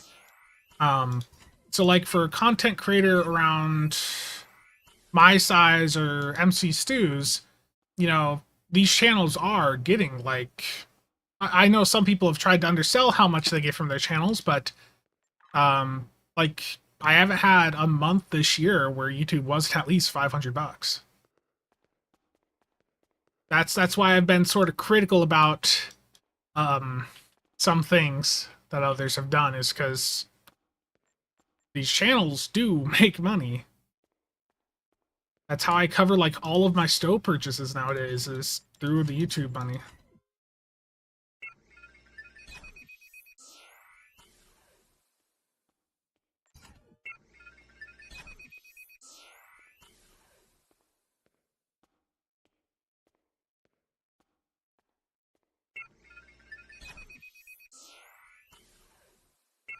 I'm a hoarder, P cubed. What can I say?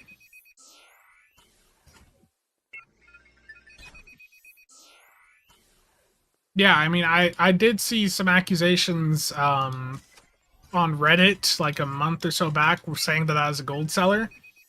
I do make money from Stowe, but it's not through gold selling. Terrible Cheops. I need to get some more salvage, so give me a minute. The way that I get salvage is I go to the exchange and I pick up a bunch of like Mark 11 or 12 consoles, and I just vendor them all, or salvage, I mean.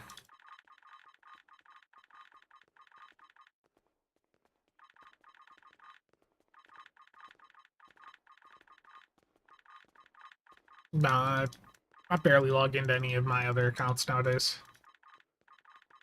You don't need to with the ability to start most TFOs on your own now.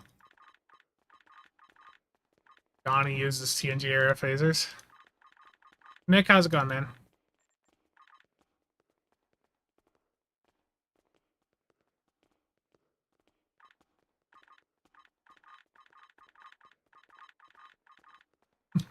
Disruptor cannons on a Columbia.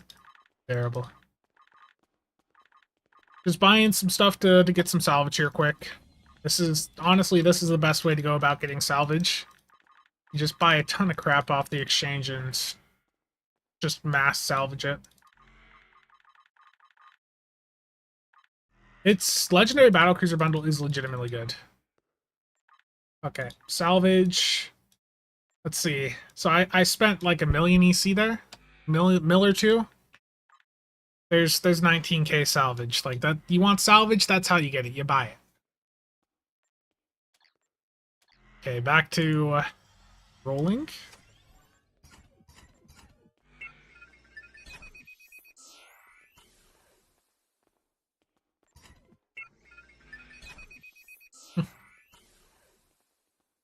Standing on the exchange, yeah. We used to joke about that being how you win when gambling is you stand on the exchange. Is that all of them? There we go. There's a full set of them. On the topic of exchange, I want to check something quick. Oh, I'm just doing some casual builds, Nicholas. I need to check a character quick.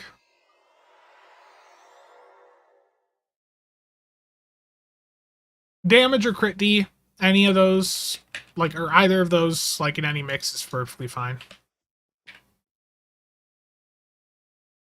Actually, while I'm on Deep Space Nine here, let me knock out this GPL Endeavor.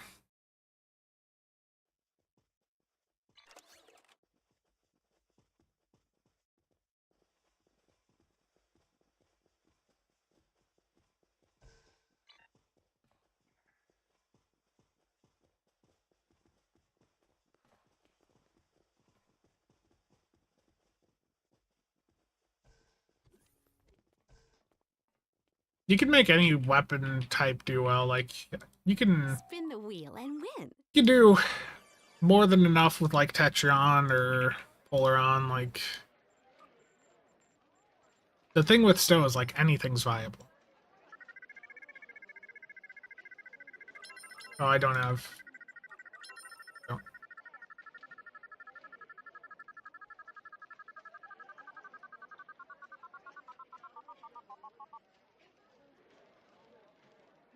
Terrible. The snare build. Oh.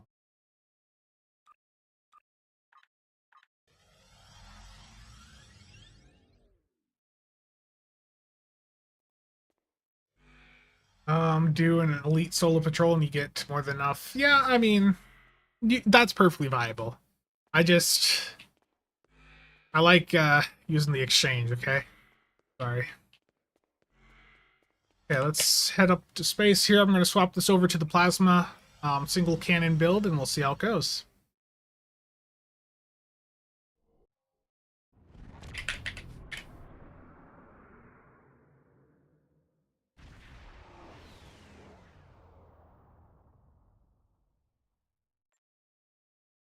So let's get Lure Team Command on here, if I can find it.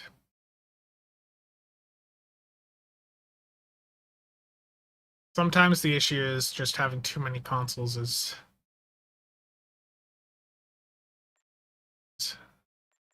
And for this one, it's going to be the Fakiri Torment engine for the plasma build. I'm going to take the console from the ship. No, I'll leave it on and just see with the CSV build how much it sucks, because my impression is that the console already just is garbage, but maybe I'm wrong. Find out.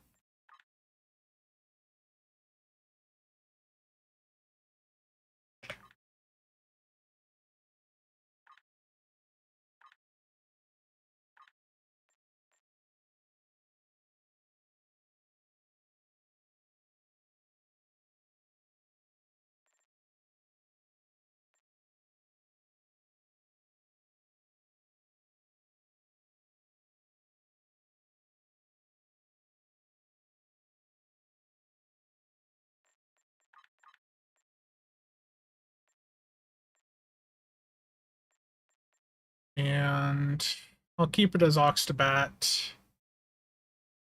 Got Cold Hearted on still. We'll leave Darmaka and Jalad. Nick, congrats on the promo, man. Terrible. Gambling is bad. But congrats. Be a tort build for your Fed talk. Let's see here. 5 boxes in after your last win? Damn. Okay. Let's fix the stations now. I'm gonna put CSV2 on, and I'll upgrade the chemo to a chemo 2. I'll leave attack pattern, or not attack, I'll leave beam overload 1 on, because I can use that as a comp engine proc for maneuverability. I can't English, and today is one of those days. Overload. I'll put my evasive here. Okay, let's save this as PS.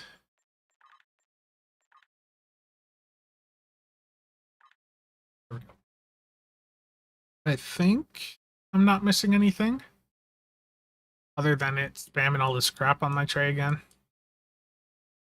Now let's move alert team command up. This looks good. Okay, another infected Conduit Elite public queue. If you want to join, just going to go in public. Can't wait for random Elite TFOs to start. Isomags are getting scarce on console. Yeah, 2 months. Or I guess for console 3 months actually. Damn. Thomas, how's it going? There's the pop for infected. Oh crud! No Gorn trait. Thank you for catching that. Oh, what am I dropping here? Goodbye, ship of the line. Good catch, good catch. Sometimes I'm a bot and forget things. Yep. If you have the ability to run as many isomags or more than Spire consoles, the isomags are going to win out. All the math is in the video I did a couple months back going over isomags. But yeah, like, if you can slot 4 isomags versus 5 Spire consoles, the 4 isomags generally are going to like win out. Isomags are really good. No, Thomas, you do not. I think you can craft them at, like, it's either right off the bat or a really low level. Merry Christmas, Spencer and fellow Trekkies. Yep. Merry Christmas to you all as well. My Christmas this year has been a bit weird. I basically already have opened up most of my gifts at this point, so Christmas Day is going to be more focused on the niece, who has an overwhelming amount of gifts.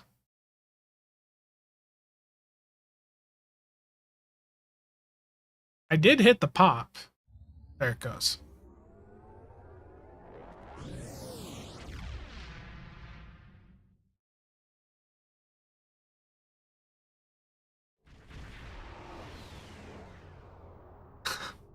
All his excess Eagle Moth stuff. She'd break it. She's too young. I don't have ship the line on. Don't have to worry about that as much. Check Discord. Terrible, Rob.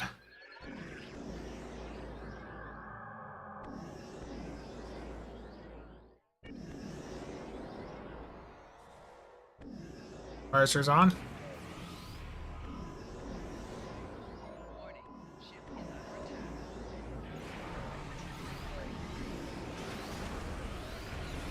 Scanning the nanite transfer.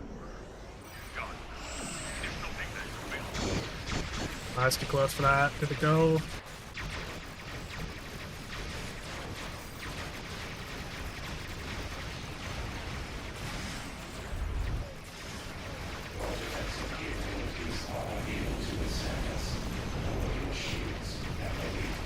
My piloting is so bad right now.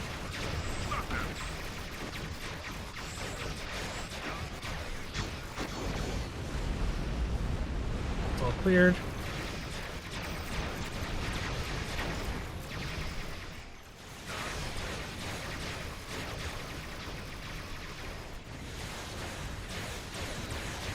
A probe is closing in on a transfer. Destroy it.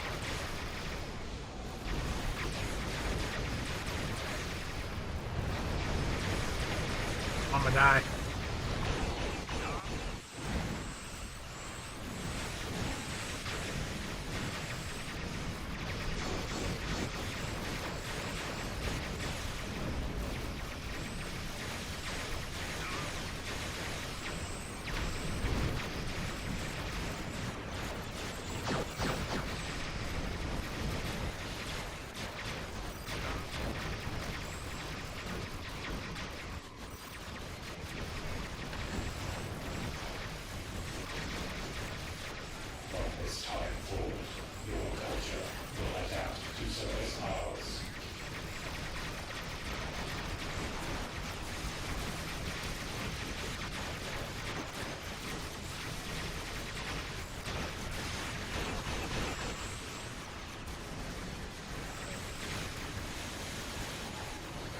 Oh, there's still a sphere alive. But yeah.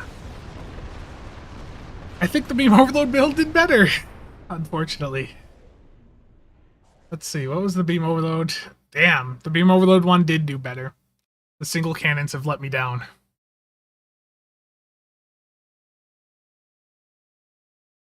Merry Christmas to you as well, Robert. Making it a level 15 epic Christmas. Joss, how's it going, man? Let's see. Complex plasma fires. Oh, as always, doing really good. Yeah, the console off of this ship sucks. That's what I am seeing is the console from this ship is not good. With beam overload, it did little damage. With CSV, it did little damage. Yeah, that's disappointing. Good run. Crack Fox, good numbers there with the Surgical Strikes 3.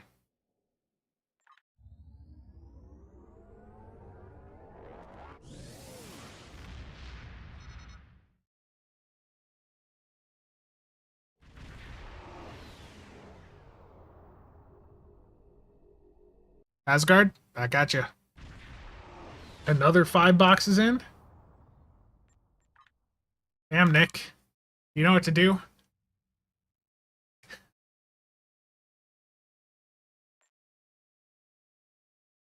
Very nice, Dwayne. Okay. Do a Hive? Okay. Hive Onslaught Elite, public queue. Let's give it a go.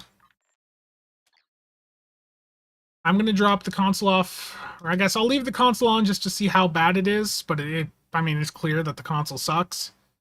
I really do need some survivability, though. I'm gonna... Oof. Normally, I would just drop the console for the Valdor, but we gotta see how bad it is, so I'll leave it on here, just see how it goes. Maelstrom trifluoride. Nice. What did I get out of mine?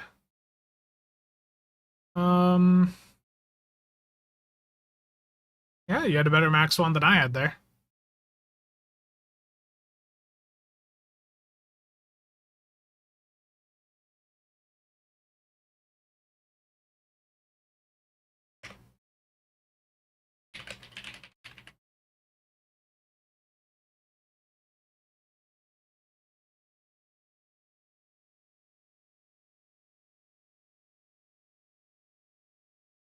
Another sighting of the Battlestar of Adwar. Terrible Nick.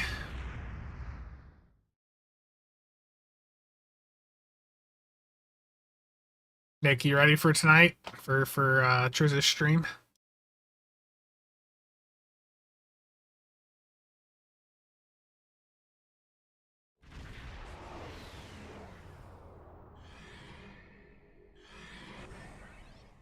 Nice. Got an NJ in here.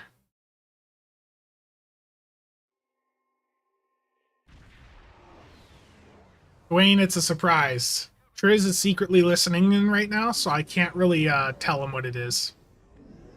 Why even take the effort to make such a crappy console with mechanic shields that are already... Yeah. I mean, they've done plenty of things related to, like, disabling shields on enemies and stuff like that in the past couple of years, so it's not out of nowhere. It's just that it just really is not a good performer.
attacks are futile. Destroy this vessel, and I will claim another. Feedback.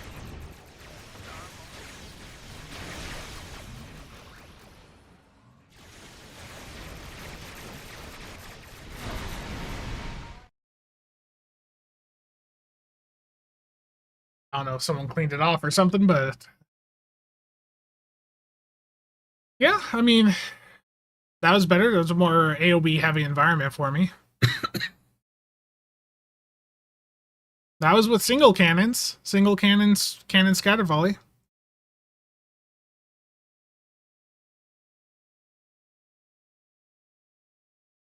That was a good job there, Nicholas. 282.6k from the Vidiian plasma single cannons with CSV2. Maelstrom 98.5 complex did its thing, 143k. Yeah, I mean, it worked well.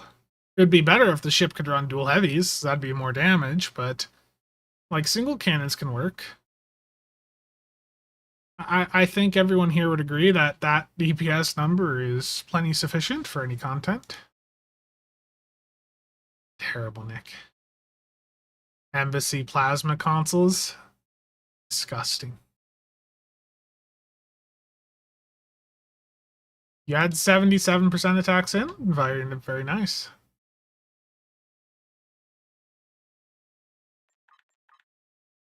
Thank you, Nicholas. Oh, how did the console do? Absolute garbage. You know what I think of this console off this ship? You know what you should do with it when you get it? Take it, discard it. Bye. Put something better on. That's just garbage. Okay, the trait's good. The trait's good, but the console does legitimately suck. Run something else instead. Like, run anything else. Literally anything. Open up the window, find whatever random console. It'll have more impact than that. Single heavy cannon might be an idea. Well, there's not many like single heavy cannons in the game. Not enough to do like a full build of them, so.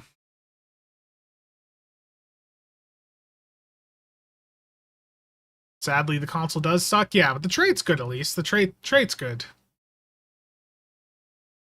Tetron damage space endeavor. Let me go knock that out quick. Same for the ground one.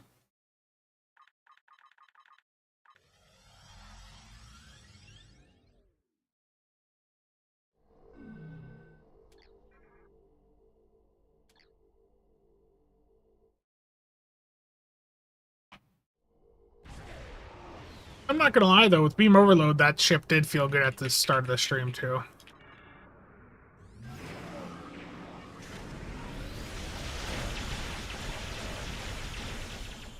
This is my Skittles bug ship build that I just use for getting endeavors done. It's got like one of each damage on it, and it still does well. Like I've gone like 600-ish K from it in ISAs. With better piloting, could probably do a bit more. That one's done. Yeah. It's unfortunate, but sometimes that is how it is. What the hell, Nicholas?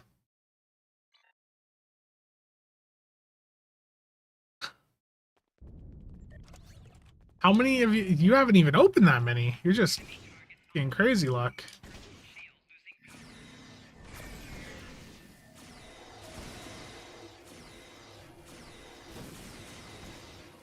Honestly, I don't even think I need to be doing endeavors on this character anymore.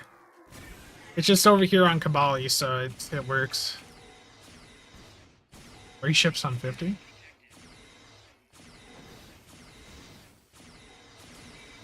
You know, it depends what type of builds you want to do more.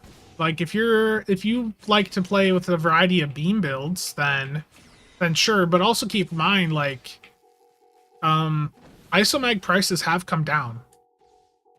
So like they are not as expensive as they were 2 months ago. And just naturally over time the price is going to continue decreasing. Like the phaser ones are already at like 20, 30 right now, and like a couple months ago, you know, they were what, like 60, 70, 80 mil per? Like they're not that far off of what the beams or cannons ones do cost. It's Spencer B96.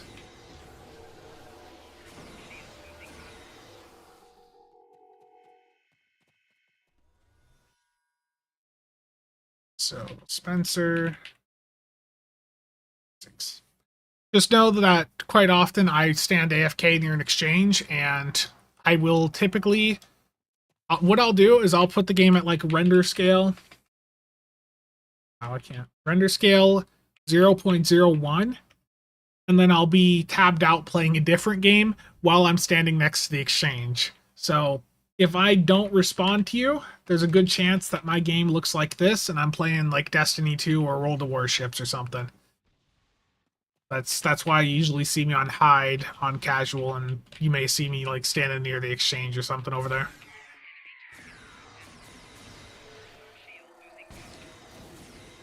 Fastest way to make disco marks. Starbase 1 still's pretty good. Starbase 1's pretty simple. That one, even on Elite, I don't know how it pops on Elite, but I mean that one's pretty easy to do. Yeah, go ahead. Anyone that wants to add, feel free to do so. You won't. The only other thing I'll note is you won't see me like running like TFOs a ton off stream, but sometimes I do. No water coolers to stand next to. Yeah, WoW's World of Warships. Yeah, I'm a very casual player in that game. David, I think console especially is going to benefit from the random elites, and hopefully when that happens, you'll be able to see the prices on those start to drop.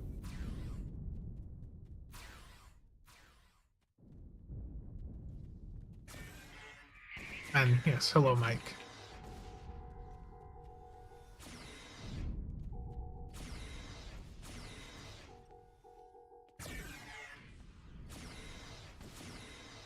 I'll check the market here in a moment. I'm almost got this Tetragon damage endeavor done.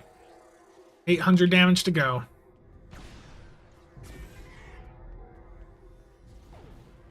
I have mail. Oh no.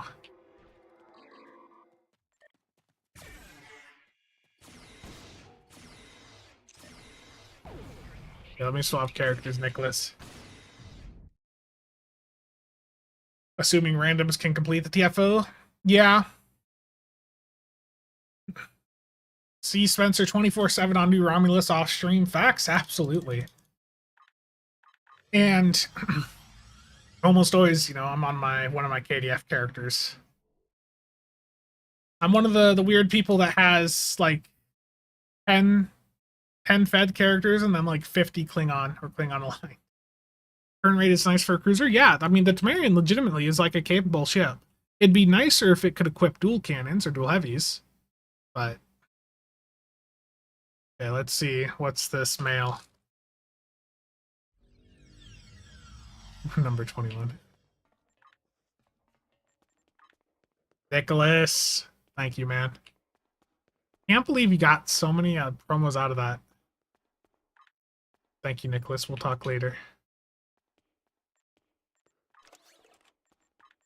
Okay, La Serena.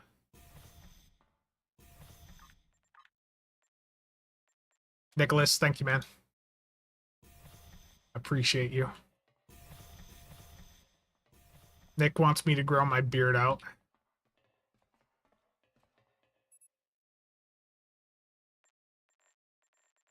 Get this thing upgraded.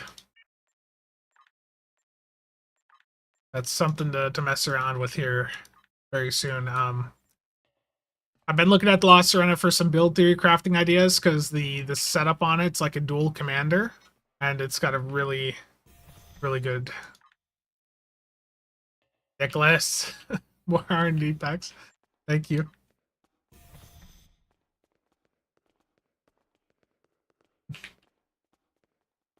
Making your #1 priority. Yeah, Dwayne, you got to get one.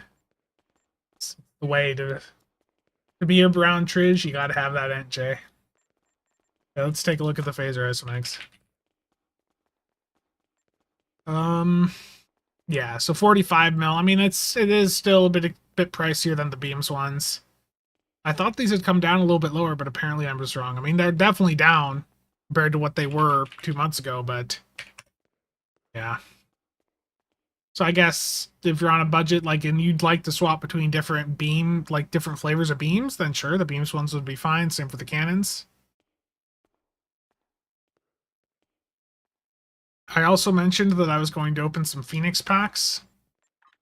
How many Phoenix packs do I open here? I need upgrades. Where's that? I don't know what the notification was.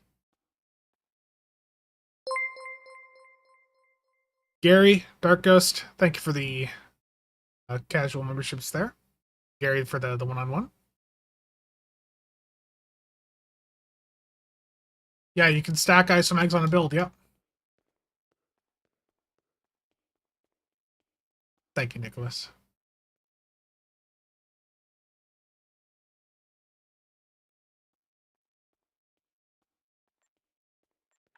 Okay, let's do 1,000.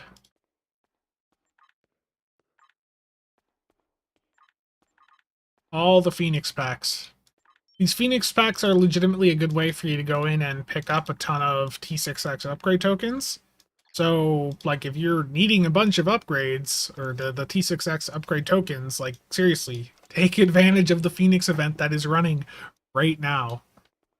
So, let me put the ones that I have in my bank so we can see just how many I get from this. So I've got 15 tokens on hand right now. And this other crap tossed in there.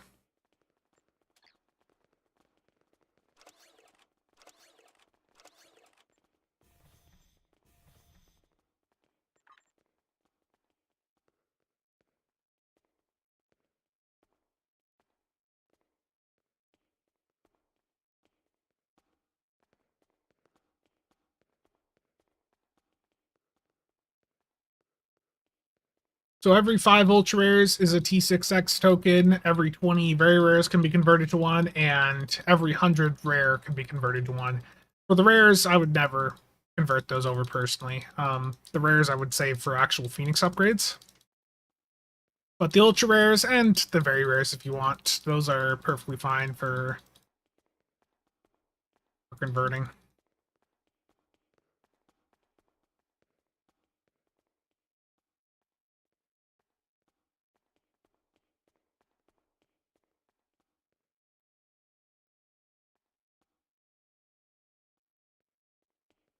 What was the last promo ship in Lobby? Wasn't it the Inquiry? Like, they haven't done it in ages.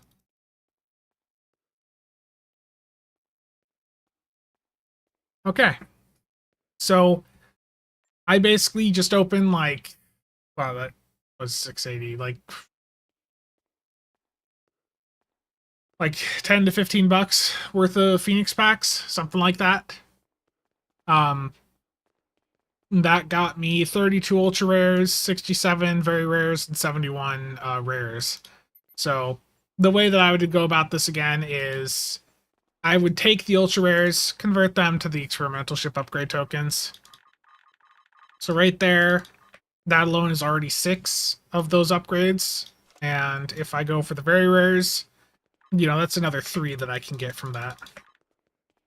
So, like, just right there, you know, I got 9 upgrades.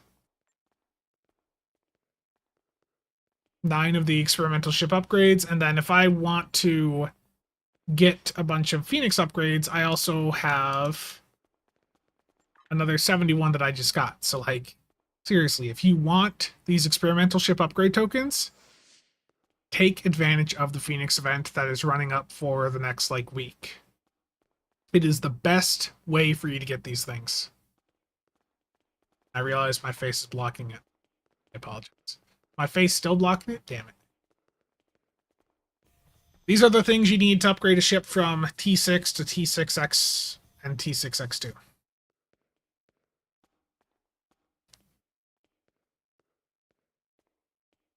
Just picked up the Legendary Battlecruiser bundle. It is such a good ship. You'll enjoy it. My face is still blocking it. No, I know. Terrible.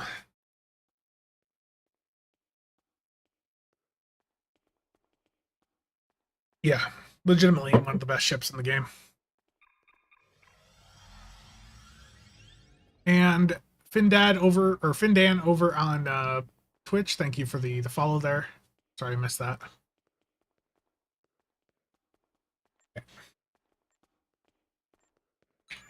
Nick, again, thank you, man.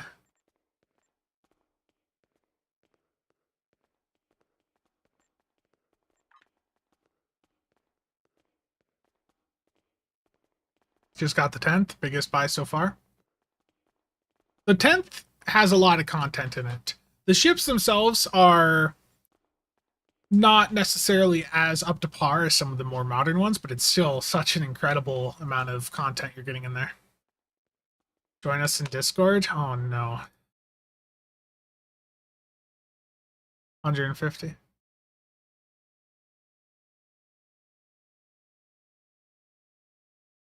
Merry Christmas to you as well, Michael. Okay, let's see what's going on here. Terrible. Terrible. Thank you, Nicholas. Anytime. I'll take your firstborn.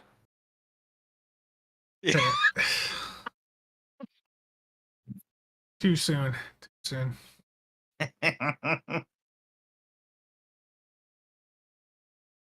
What are you two up to? Just waking up. Collecting my nice gift from Nicholas. Oh. Yep. Oh, actually, I have to go in a few minutes. He gave me a Connie 3. Yeah. Rob plays WoW. He gets the ship. Nick Crusher is glad to hear an Aussie. Yeah. I don't know how Oi! A sleepy Aussie. sleepy Aussie. Yeah.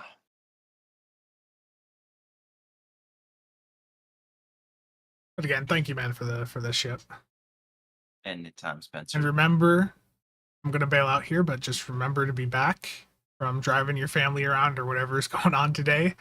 We got a troll Triz tonight on his stream because he didn't say no. He said that I would be. He agreed to it in a way, and he doesn't know what it is yet. Okay, see you guys. Goodbye, Later. Spencer. Nicholas is just waking up and he's already popped like a stack of promo packs. Such a whale. If you have an NJ, why would you need another ship? Damn. Nick's a good friend. So is Rob. The Cables and all the others in the B team.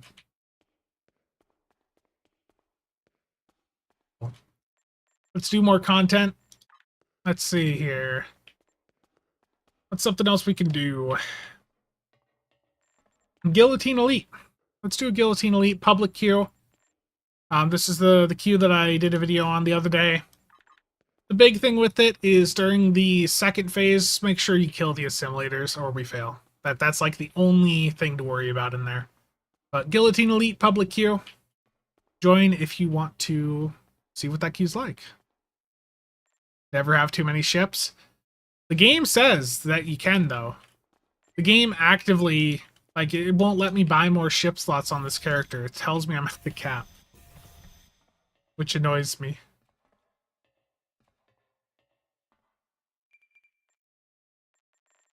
I straight up can't buy more. It won't let me.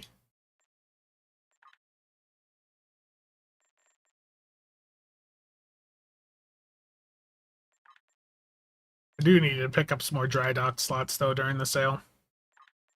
I think 20 ought to last a while.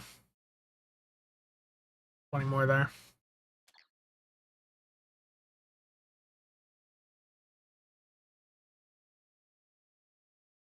But yeah, the reason I've been looking at the Lost Serena, and again, Nick, like I've said, thank you. But the Lost Serena, when I was looking at some solo stuff the other day, I just thought with the Lost Serena, you know, that's a ship that has 2 commanders, and it still has piloted intel on it. It's 5-1 weapon setup. For some solo stuff, like a CSV build with a Gravwell 3, you know, some psi stuff mixed in, like that could be nice for solo. The enemy has started to bring their The briefing timer on this queue sucks. Was it girly? See all them emotes. I know I need to put more in. I will eventually. Yeah, no problem, Mike. Yeah. So this ship here, the Harmony, Thomas has already stated that this is not the anniversary ship. But they have also stated at the same time that this is a ship that they designed to be player flyable. So I think at some point we're getting this ship, but I don't know when that's going to be.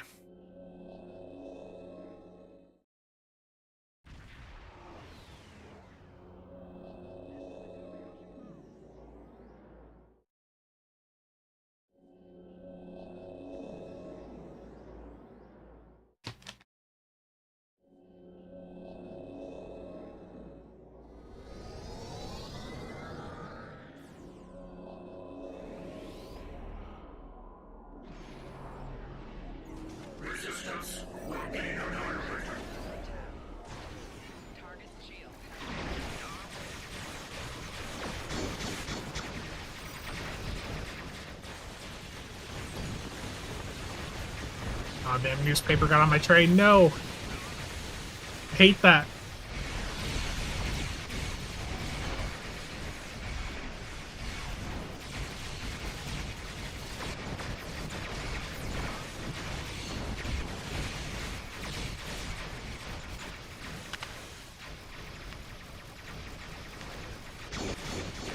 I hate things randomly just finding their way onto your tray when you enter a map.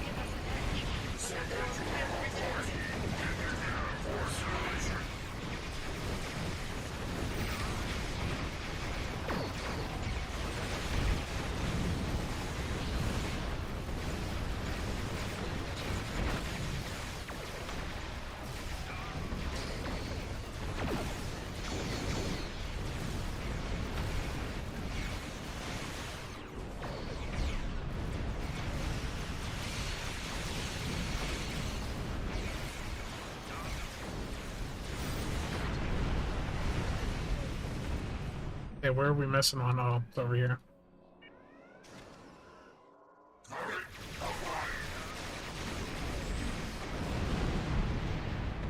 Bet there's still one somewhere?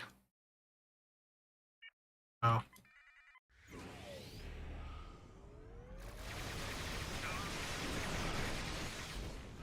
The Unicomplex advance has been halted. Deploy the stitching anchors.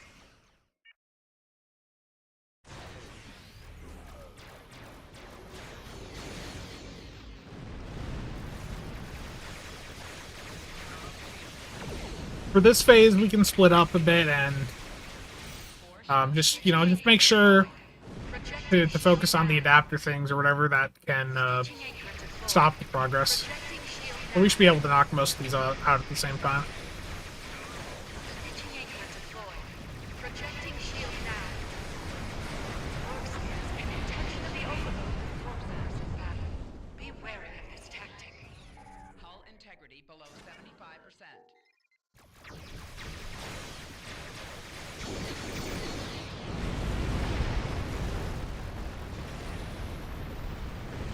Stitching anchor deployed. Projecting shield now.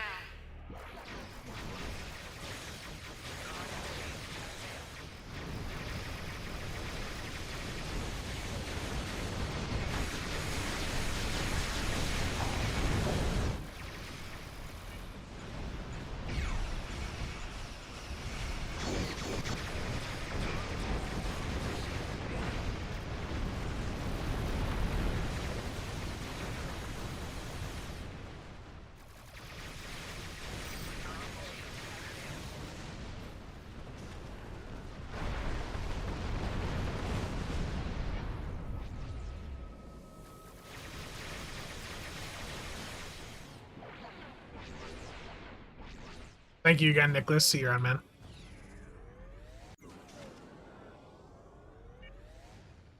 Stitching anchor deployed. Projecting shield now.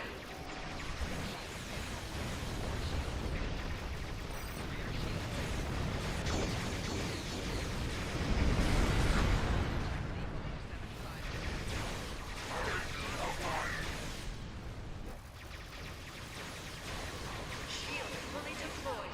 Stitching anchor 3. A Borg assimilator is attempting to escape. Stop it if you can. Is that assimilator?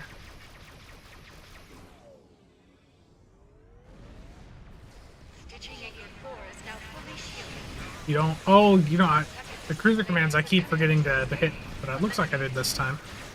Borg assimilator has been destroyed while attempting to flee.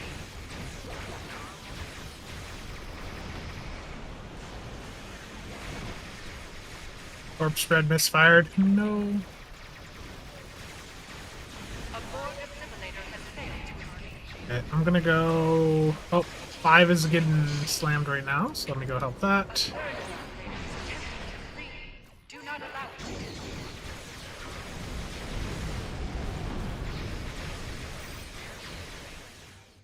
Right shield's failing. Thing spawned in behind me. I have no speed boost. Go.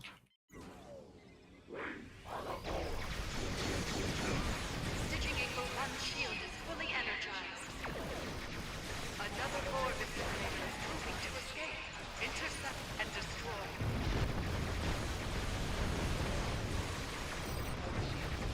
Confirmation. The remaining Borg assimilator has been destroyed.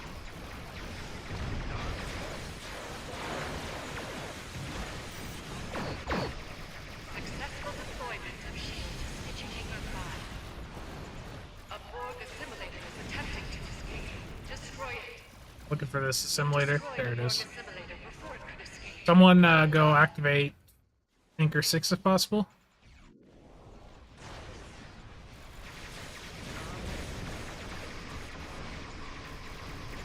I'll head over there. Assimilator was destroyed before it could escape.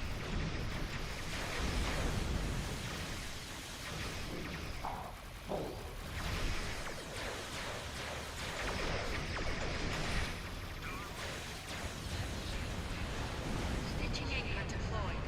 Projecting shield now.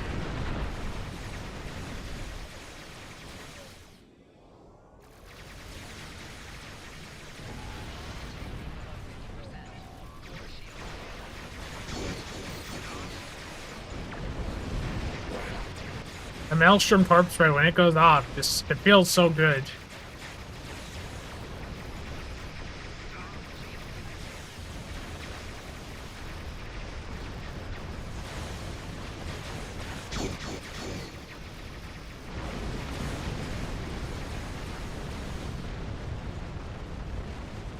Spinks, how's it going?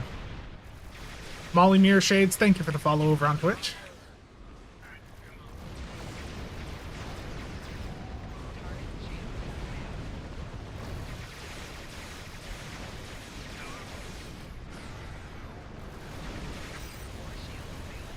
Yeah, adapt. That's eventually the plan. I'm working on another tier list right now.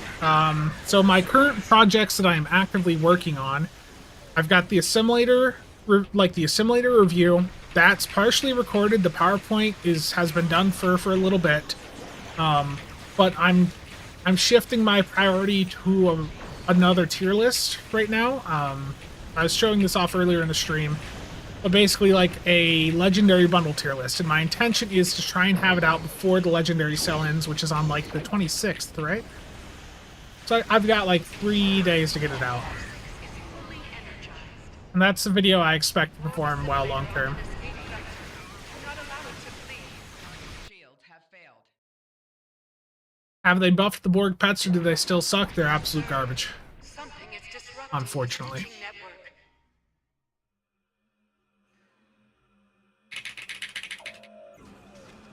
The tactical cubes are the source of disruption.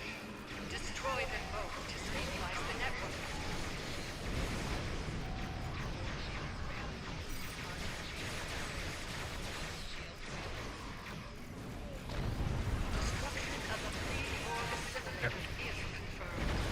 Just take out the attack cubes in the center, and that's all we have to do.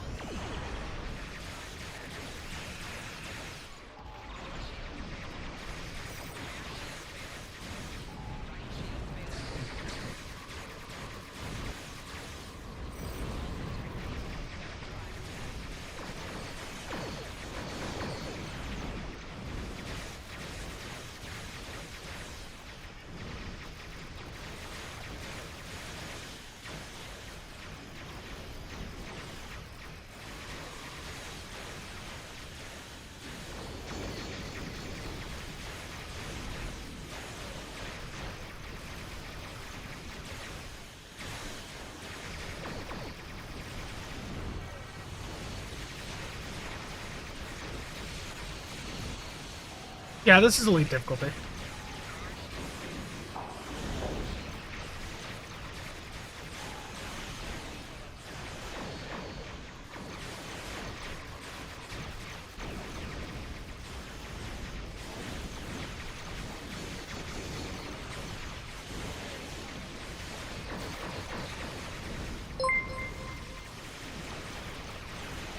I don't know what the notification was. I'll check here in a moment.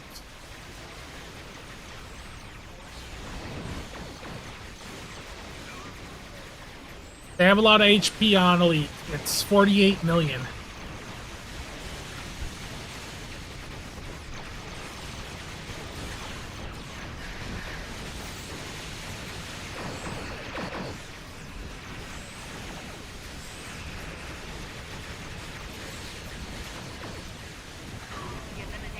I'm using Vidiian Plasma right now. Zap Bash Disruptor's also fine. Really, either of them are fine. For Vidiian Plasma, I like them the most out of all the Plasma variants, just because the visuals. For Disruptor, if you're looking for max performance, Spiral Waves are really hard to beat. Spiral Waves are just natively better than other Disruptor variants. They get an extra modifier. There we go. All objectives, and took us 12 minutes. Dropped his Tamarian review.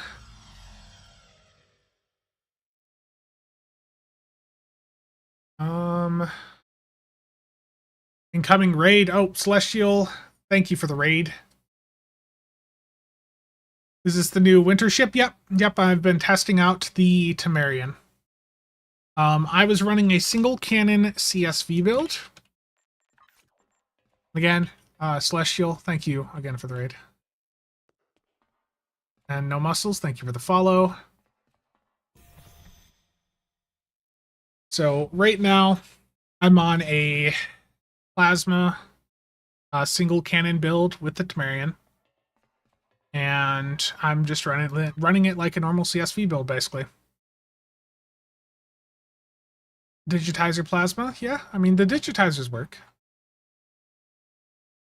It's going well. Multi-streaming on Twitch and YouTube, just trying to give it a go, see how it goes. Comparative, thank you for the follow. But yeah, Zapvash Disruptors, I used them. I think the visuals are cool, adapt, but if you're going for like max damage on Disruptors, Spiral Waves are still better, but the Zapvash aren't that far behind. The issue is with weapon procs, like the Zapvash one, you're almost never going to see them. That's the issue.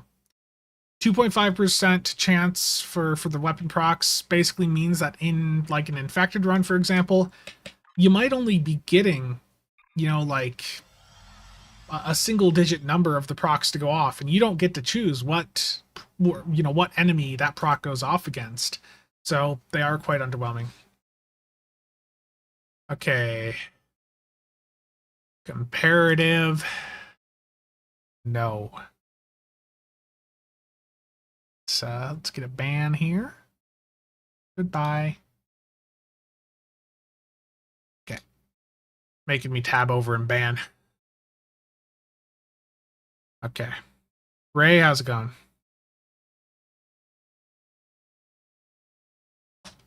The Vidiian proc, basically, you're not going to see it go off that often either. The point of me using the Vidiians is that they have a really nice visual on them. It's a red plasma bolt, so it's sort of reminiscent of like the Star Wars, phasers, for example. I know a lot of people like them for that. That time of the year again, yeah. Would I pay 200 Lobby for it? I think if you've done all the work to get to the point where you have a buyout that's like, 200 Lobby, then go for it.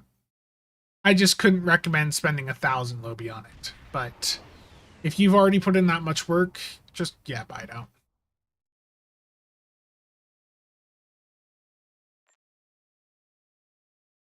Star Wars turbo lasers.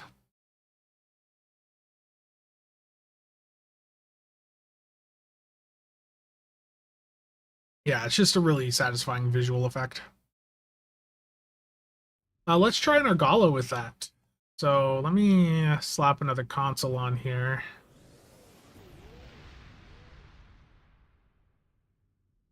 I mean, I've got DPRM on. I may as well just go like point defense because that 2 pieces of plasma buff. Save the loadout again. Don't like the winter event. How's it going, Sovereign? Legendary Akira worth the trouble. If you like the Akira, you can put a very effective build on it. The Valdor is also fine. The big appeal from that bundle is getting the Maelstrom torpedoes, but I mean, if you want to fly either of those ships, they're both very good. They're both very good, very capable platforms.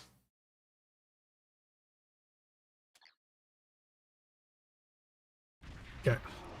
Try another Argala Elite here just to see how it goes. I did one earlier on stream with the beam overload. It went really well, to be honest. I don't have shoutouts set up. I'm sorry, Rob.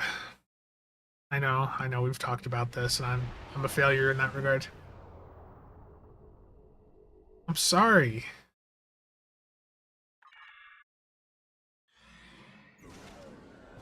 Warning, ship is under attack.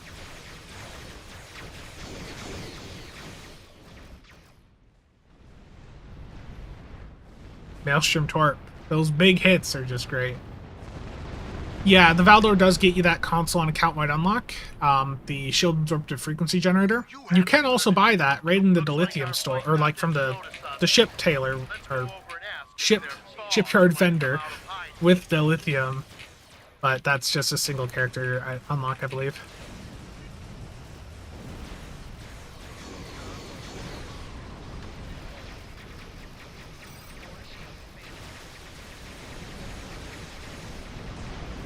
Concentrating fire on individual ships. Separate them and whittle down their numbers. We will not go quietly.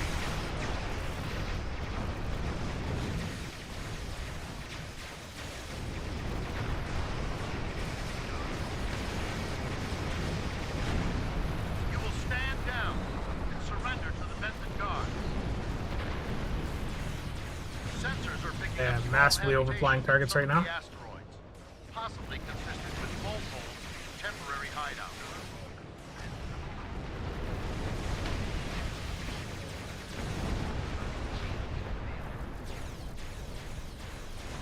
We do what we want, where we want.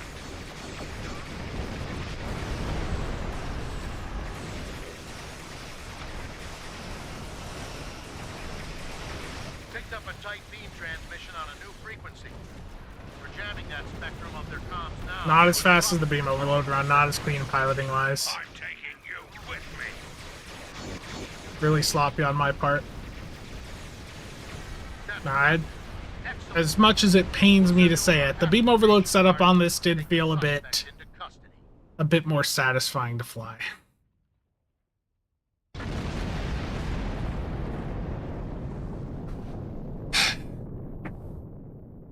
So do I have any predictions for what some of the ships are from the upcoming 14th bundle?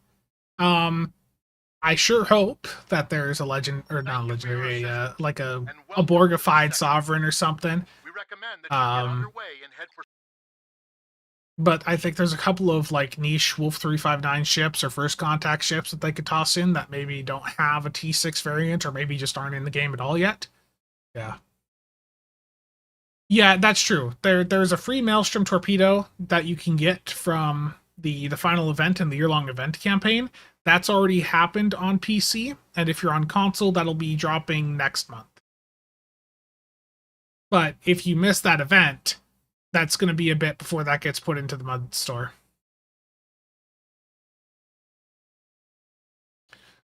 Yeah, Sovereign, that'd be nice. Unfortunately, I don't... The upcoming anniversary bundle is highly unlikely to be legendary. They've moved away from that for the anniversary bundles. Voyager, I legitimately don't know anything in that regard. It is still 2 to 3 weeks out before information about that stuff is going to start being teased, I would imagine.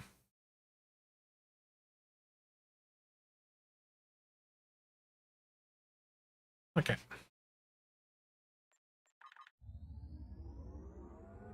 Yeah, I think you can get the last event on second chance. So yeah, I guess $25, that is cheaper. But I mean, I think the Akira and the Valdor both, they're both fine ships. It's not the strongest legendary bundle, but it's still pretty good.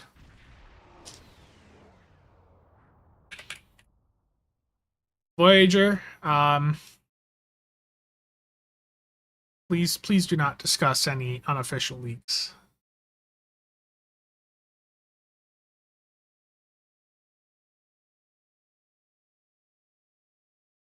The only thing that can be publicly talked about are things that Cryptic has announced or hinted at. You can view the leaks on the 10 Forward stream when Cryptic teases them, or they just directly announce them.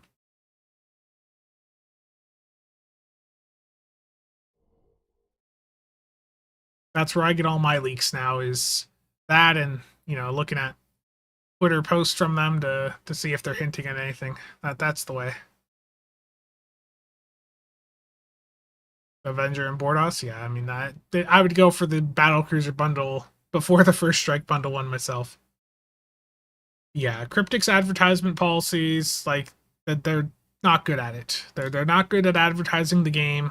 They're not good at advertising things to people playing the game, and their general communication sucks. Like, there are some pretty annoying issues in the game, and it feels like even though they're communicated to them through the public methods, it feels like those issues don't necessarily reach the people that could actually change them and fix them.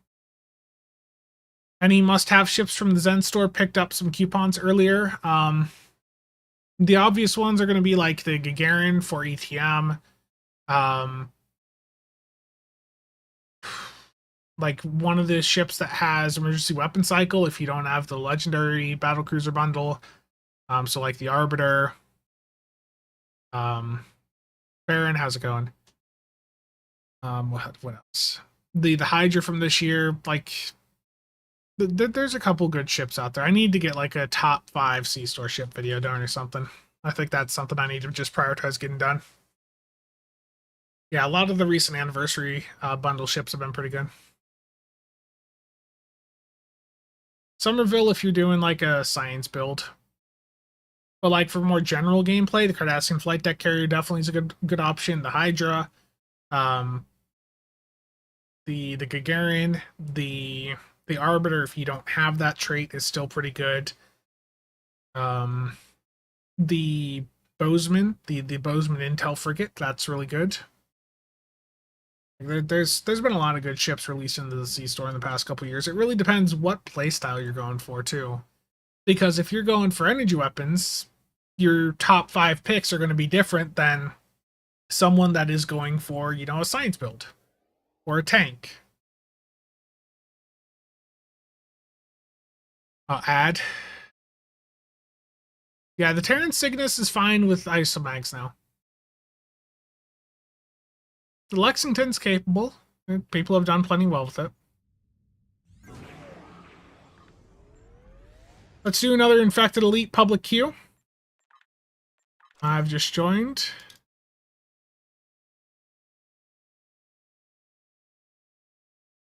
Gonna pop the +10 skill boost from the Fleet Starbase. These don't do too much, it's just +10 to all of your skills for each category.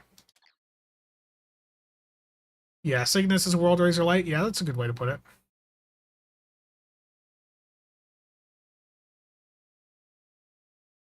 Okay.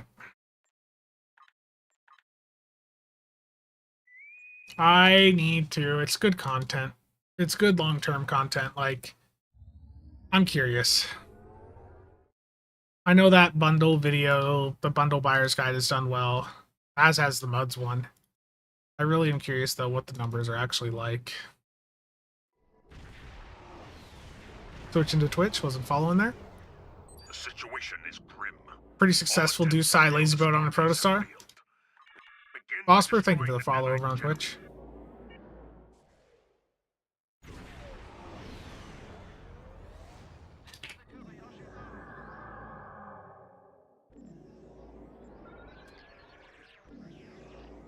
What build would get you the most out of the World Razor? Either single target or like a single target build to do well on it. It's a capable platform. You can do CSV on it, you can do beam overload on it, you can do torps on it. It's incredibly versatile. Scanning the nanite transfer.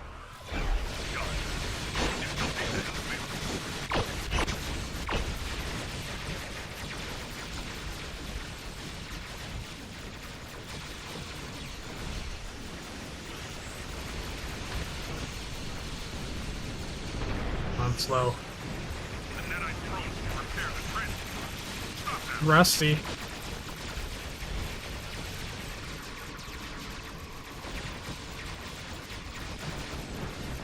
Everything's already dead, okay.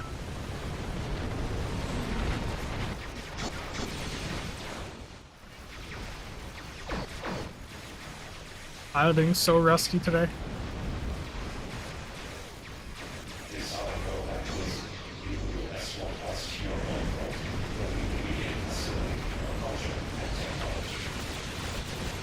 Greg, thank you for the gifted membership.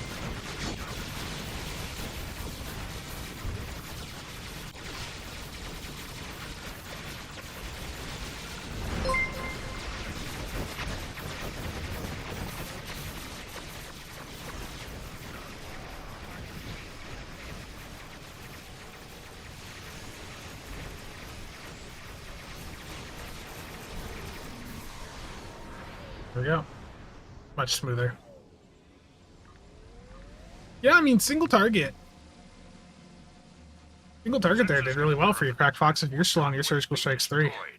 However, our scans of the starbase are still being Again, destroyed. Greg, thank you. We will need to send in a wave. Is Legendary Talist worth it? If you're doing a torpedo build, like on something like the Eagle, where you want to do torp spamming with Assault Formation Theta, it's pretty good.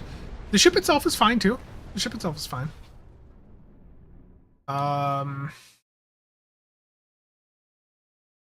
852. Crack Fox, you had 843. You're getting really good numbers. You said you were on Surgical Strikes 3 there?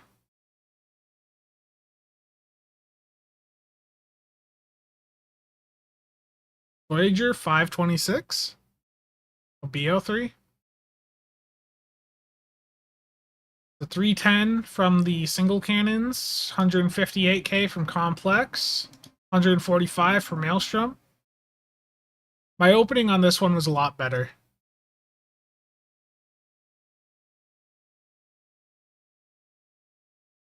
Yeah. Beam Overload 3, Recursive, yeah. That's the thing with like the World Razor. She can do Beam Overload plus Recursive. That's just a really good combo.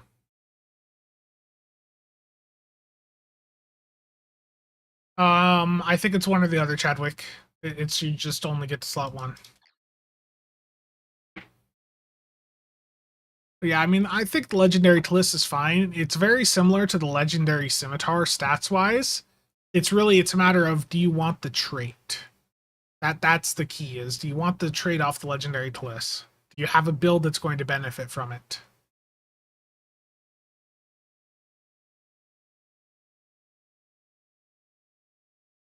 Yeah, one or the other copy, yeah. Can't get it out of your mind. I mean, if it's a ship you're really wanting, I mean, go for it. I think it'd be better if Cryptic did better sales on those captain bundles, because 35% off for them sort of stings with being just a single ship. But if it's a ship that you really want, I mean, it's your money. You know, get it if it's what you want. I went out. That's one of them that I have picked up personally.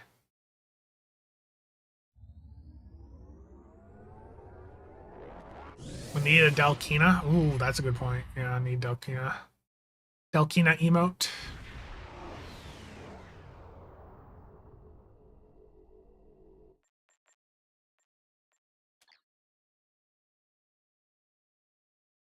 No. Travel Ranger. Captain bundle wise, let's take a look. What have I bought? I have picked up the Romulan one. I have picked up the Klingon one. That one was purchased for me by Jirok, I believe, or John. I can't remember names right now. I'm sorry. Jiron, I believe. And then the Dominion one I got because the trait was good.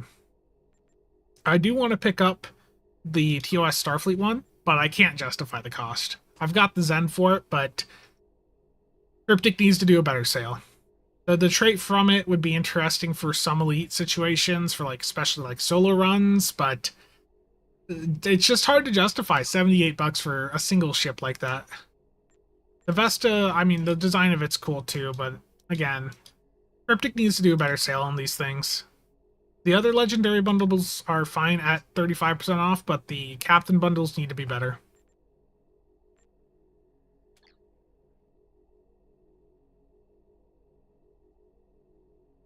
That would be appreciated, Ranger. Because SCM's at the end of its life. The STO combat meter is still working for the intended purposes, but if you want to upload runs, it typically is saying that message because Cryptic hasn't fixed the issue with it, and we can't develop SCM any further because the person that did develop it several years ago has it all locked down.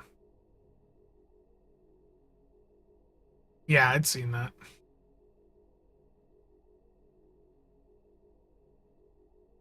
Legendary Gagarin. Yeah, it was 1,000. It was 1,000 promo packs. So yeah, tier list wise, like the bundle. What'd the bundle buyer's guide do? I don't even remember how many views that was.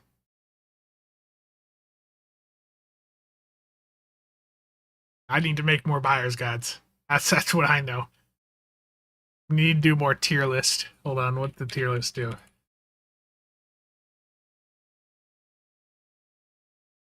Yeah. More tier. Need more tier list.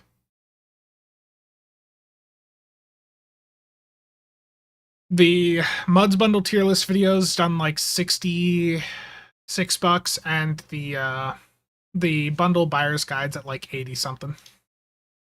Really good performers. And those are videos where they continue to perform long term. Can I stack Domino with the M6? Yeah, you can. Yeah, all of the haste buffs do stack. Troll build on the CrossFit?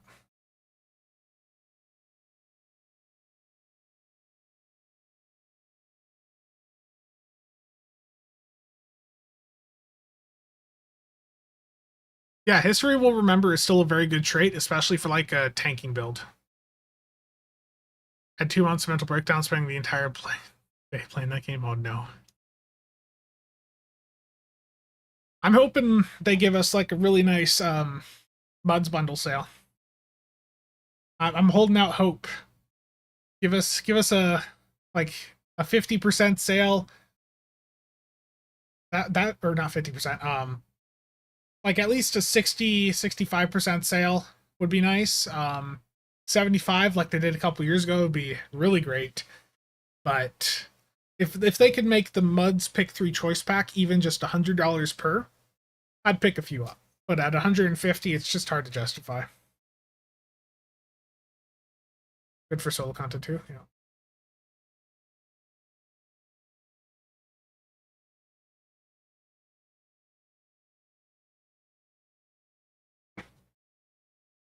Yeah. They can do a little bit better without going all the way to 75. A mix between would be perfectly fine.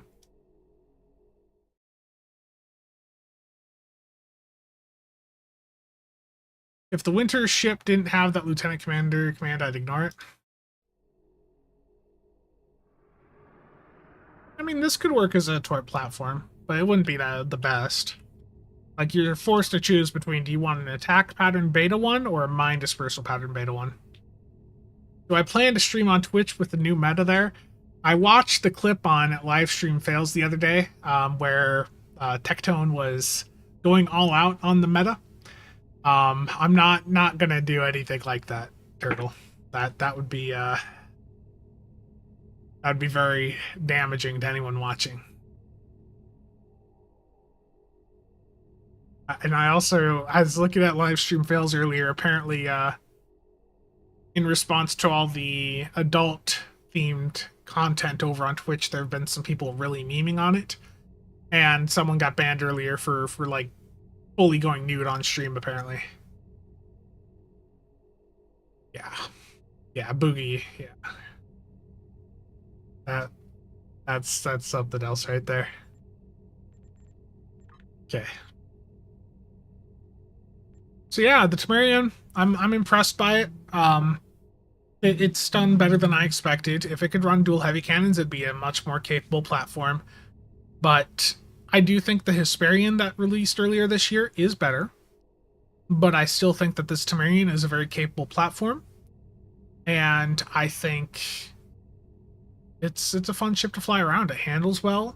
The builds it can do are perfectly fine. The commander engineer does suck, but you can still make it work.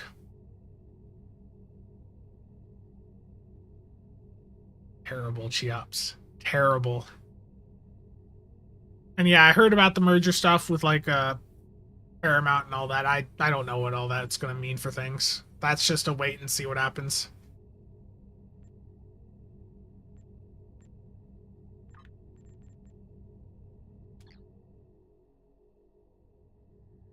Is SIA still the best exotic trait? SIA is pretty good, yeah. And when it comes to like traits for specific builds, I generally would recommend you take a look at Stow Better. You know, I know some don't agree with everything they say, but I think they have some good recommendations for various builds. Like it's a good starting point for sure. Like SIA is definitely like they've got it rated highly. I think it's still pretty good. There's a couple things people disagree with them on, but I think for general information that they're a very good source. Especially when it gets to like the numbers and mechanics of things. Yes, happy holidays to everyone. Hope you all got some fun plans and will have an opportunity to spend some time with your families. Hard to tell if stuff's updates sometimes. Yeah, SA is still good.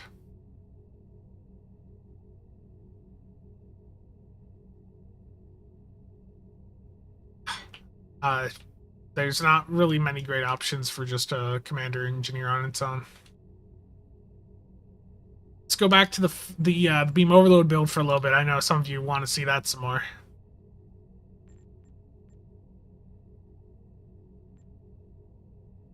Beam overload is very, very popular.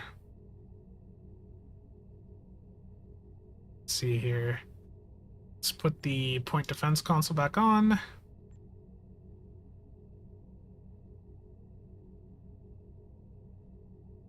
We got a lot of people here. We got 108 of you on YouTube and 33 on Twitch. Let's get some more TFOs rolling.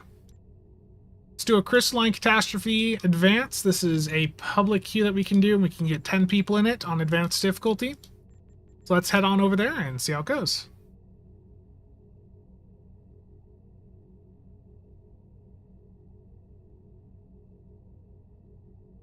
Thank you, Rob.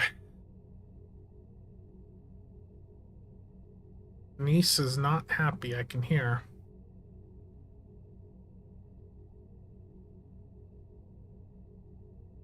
Yeah, Crystalline needs an elite difficulty.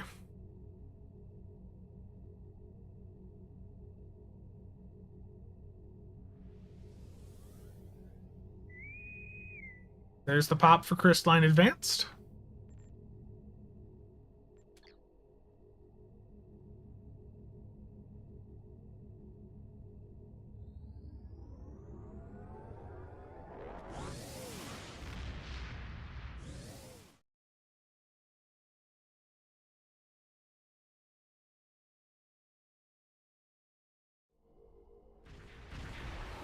This game would benefit heavily from cross-platform, but it'll never happen, unfortunately.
There we go.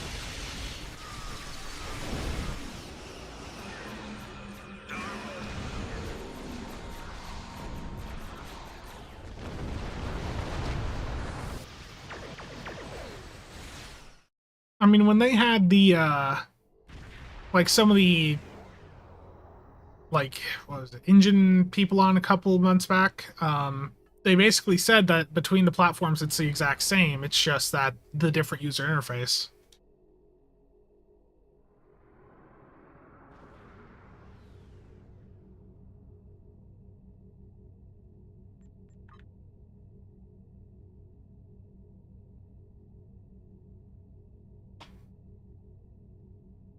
Okay. What else can we do here?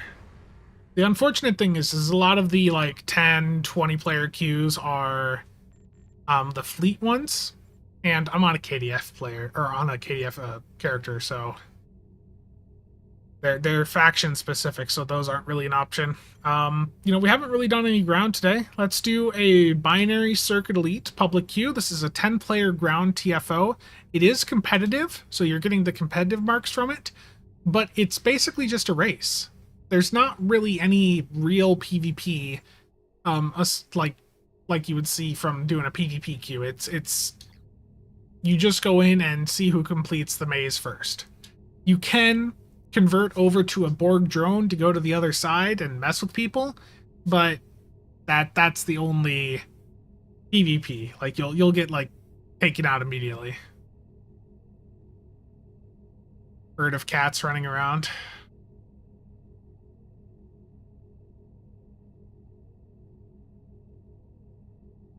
Wraith, thank you for the follow.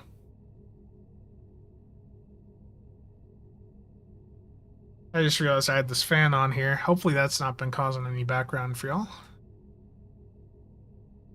Comp TFOs are quite fun, yeah. The Binary Circuit Elite's pretty easy. Like it's a ground TFO. It's not that difficult. So 10 players if you guys want to join in.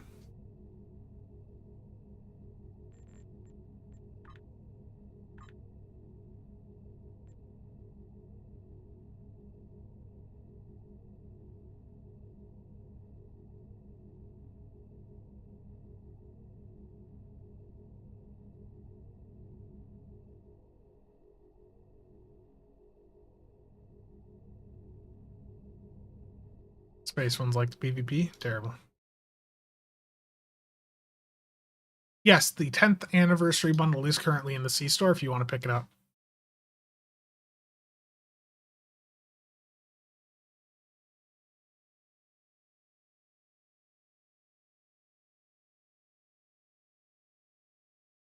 I don't know. To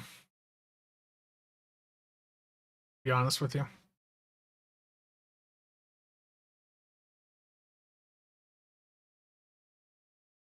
But I am going to have to bail out, I think, after this one.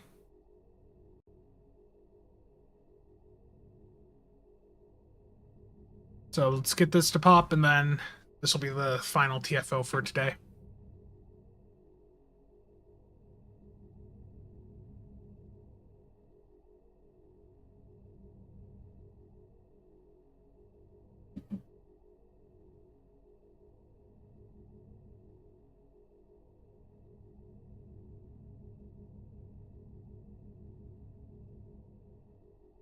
Nobody wants to do Binary Circuit Elite?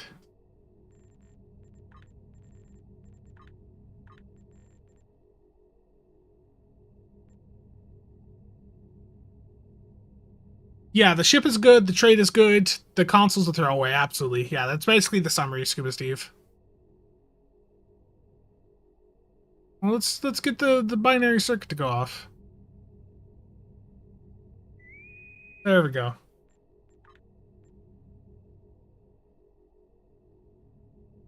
Double barreled. Thank you for stopping by. You have a happy holiday as well. Aw, it got declined.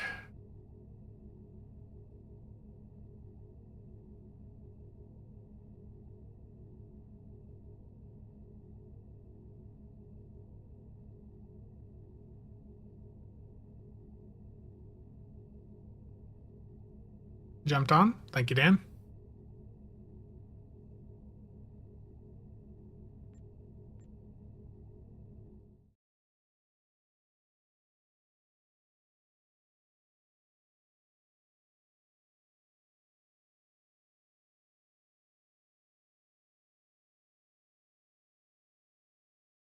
Thank you, Sphinx.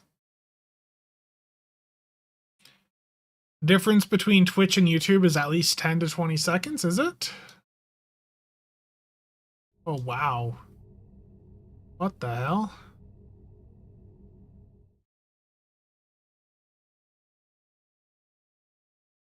Must be a setting somewhere that I'll have to go and fix. Thank you for letting me know.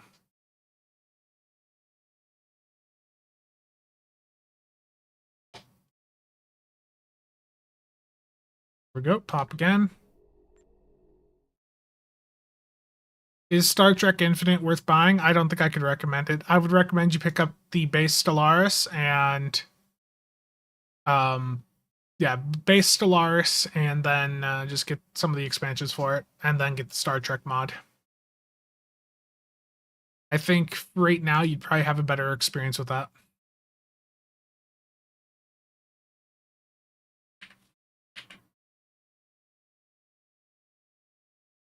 Yeah, but someone keeps canceling.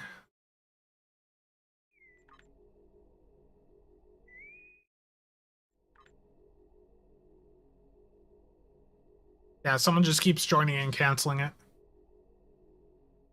So let me pull up Stellaris in the meantime. But yeah, with Stellaris, I think if you were going for Infinite, it's based off Stellaris. I think if you buy Stellaris and then get some of the DLC that it has, and it has a lot, I think you would probably end up having a better experience.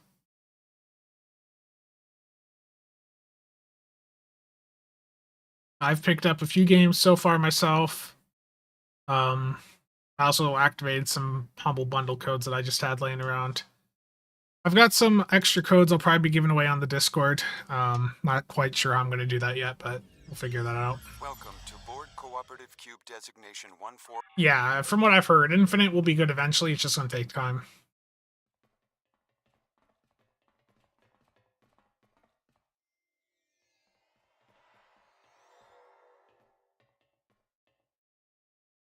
Game crashed.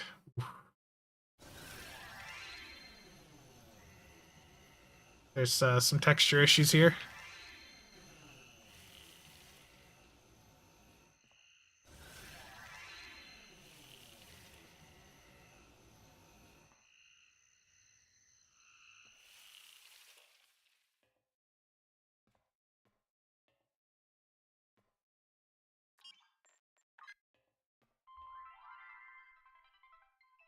Training simulation initiated.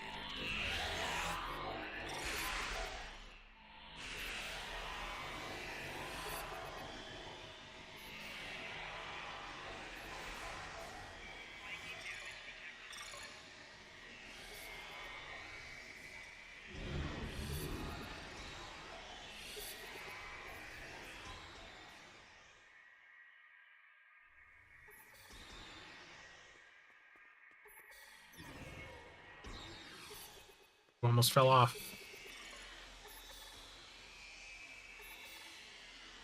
Yeah, basically just have to spam these. Have one person stay at each point, spam them, and just get across. There's ways to like cheese across too, but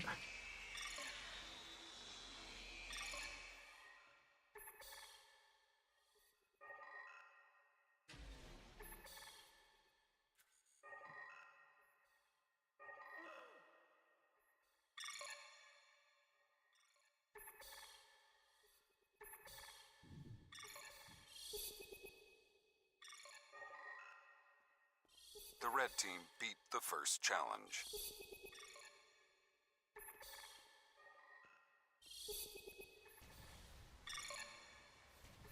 there you go.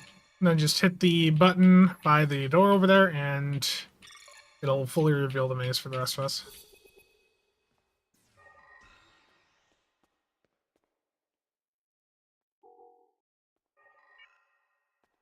Yeah. You're in the queue, but not the map.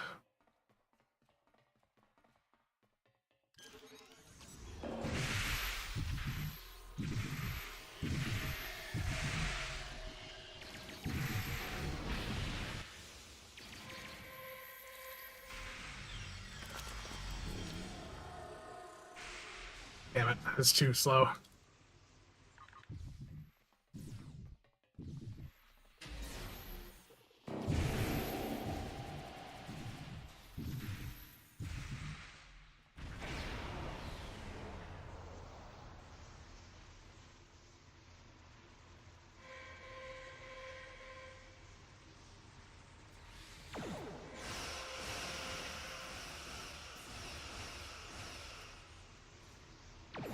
The cat's handy for this area too.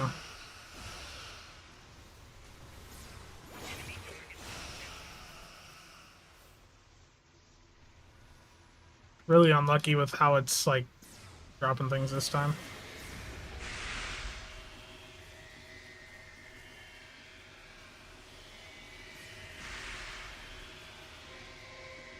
Oh, I'm dead. I got through.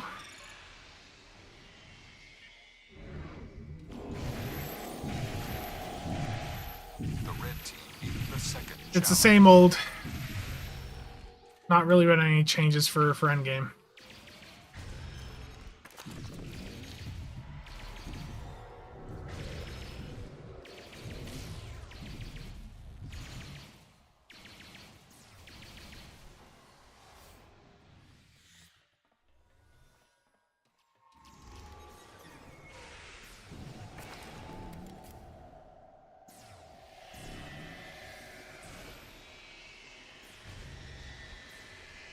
Just have to line these sections up, so one side needs to have the blue side, the other needs to have the yellow.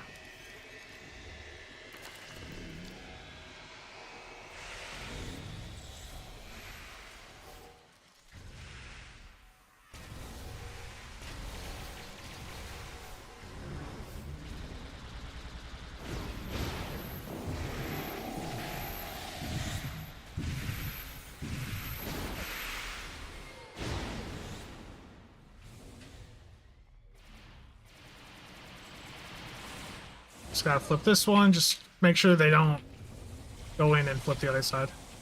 There we go.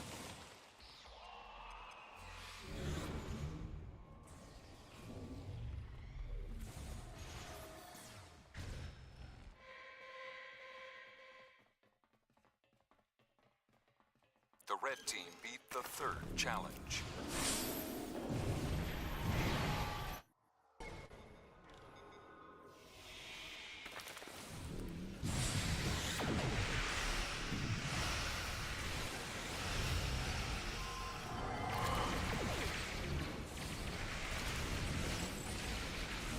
Training There we go. program complete. We got it. Results to follow. 5 minutes. See, it's not a very long queue, and it gives you the competitive marks. So like, if you have people in there that understand what they're doing, like, you get through it really fast. It's really good marks. So, good game, everyone. Didn't get a penalty. Terrible Voyager. I hope you had. Okay. Yeah, fun and easy TFO indeed. Well, that's going to be it for today. Again, thank you to everyone on both YouTube and Twitch for stopping by. My plan is to continue streaming on Twitch for my weekly streams, now that they have changed their rules with streaming on multiple platforms at the same time. So I'll be streaming here every Saturday and sometime in the afternoon. It's usually sometime starting between like noon and 4 Central Time. So yeah, if you want more streams, make sure to tune in. And for the YouTube side of things, I'll probably have another video out by Monday. That's the plan at least. So I'm going to be working on that here for most of the next day. So hope you all have a happy holiday and have a fun time with y'all's families. That's going to be it for today. Thanks for tuning in, and I'll see you guys around.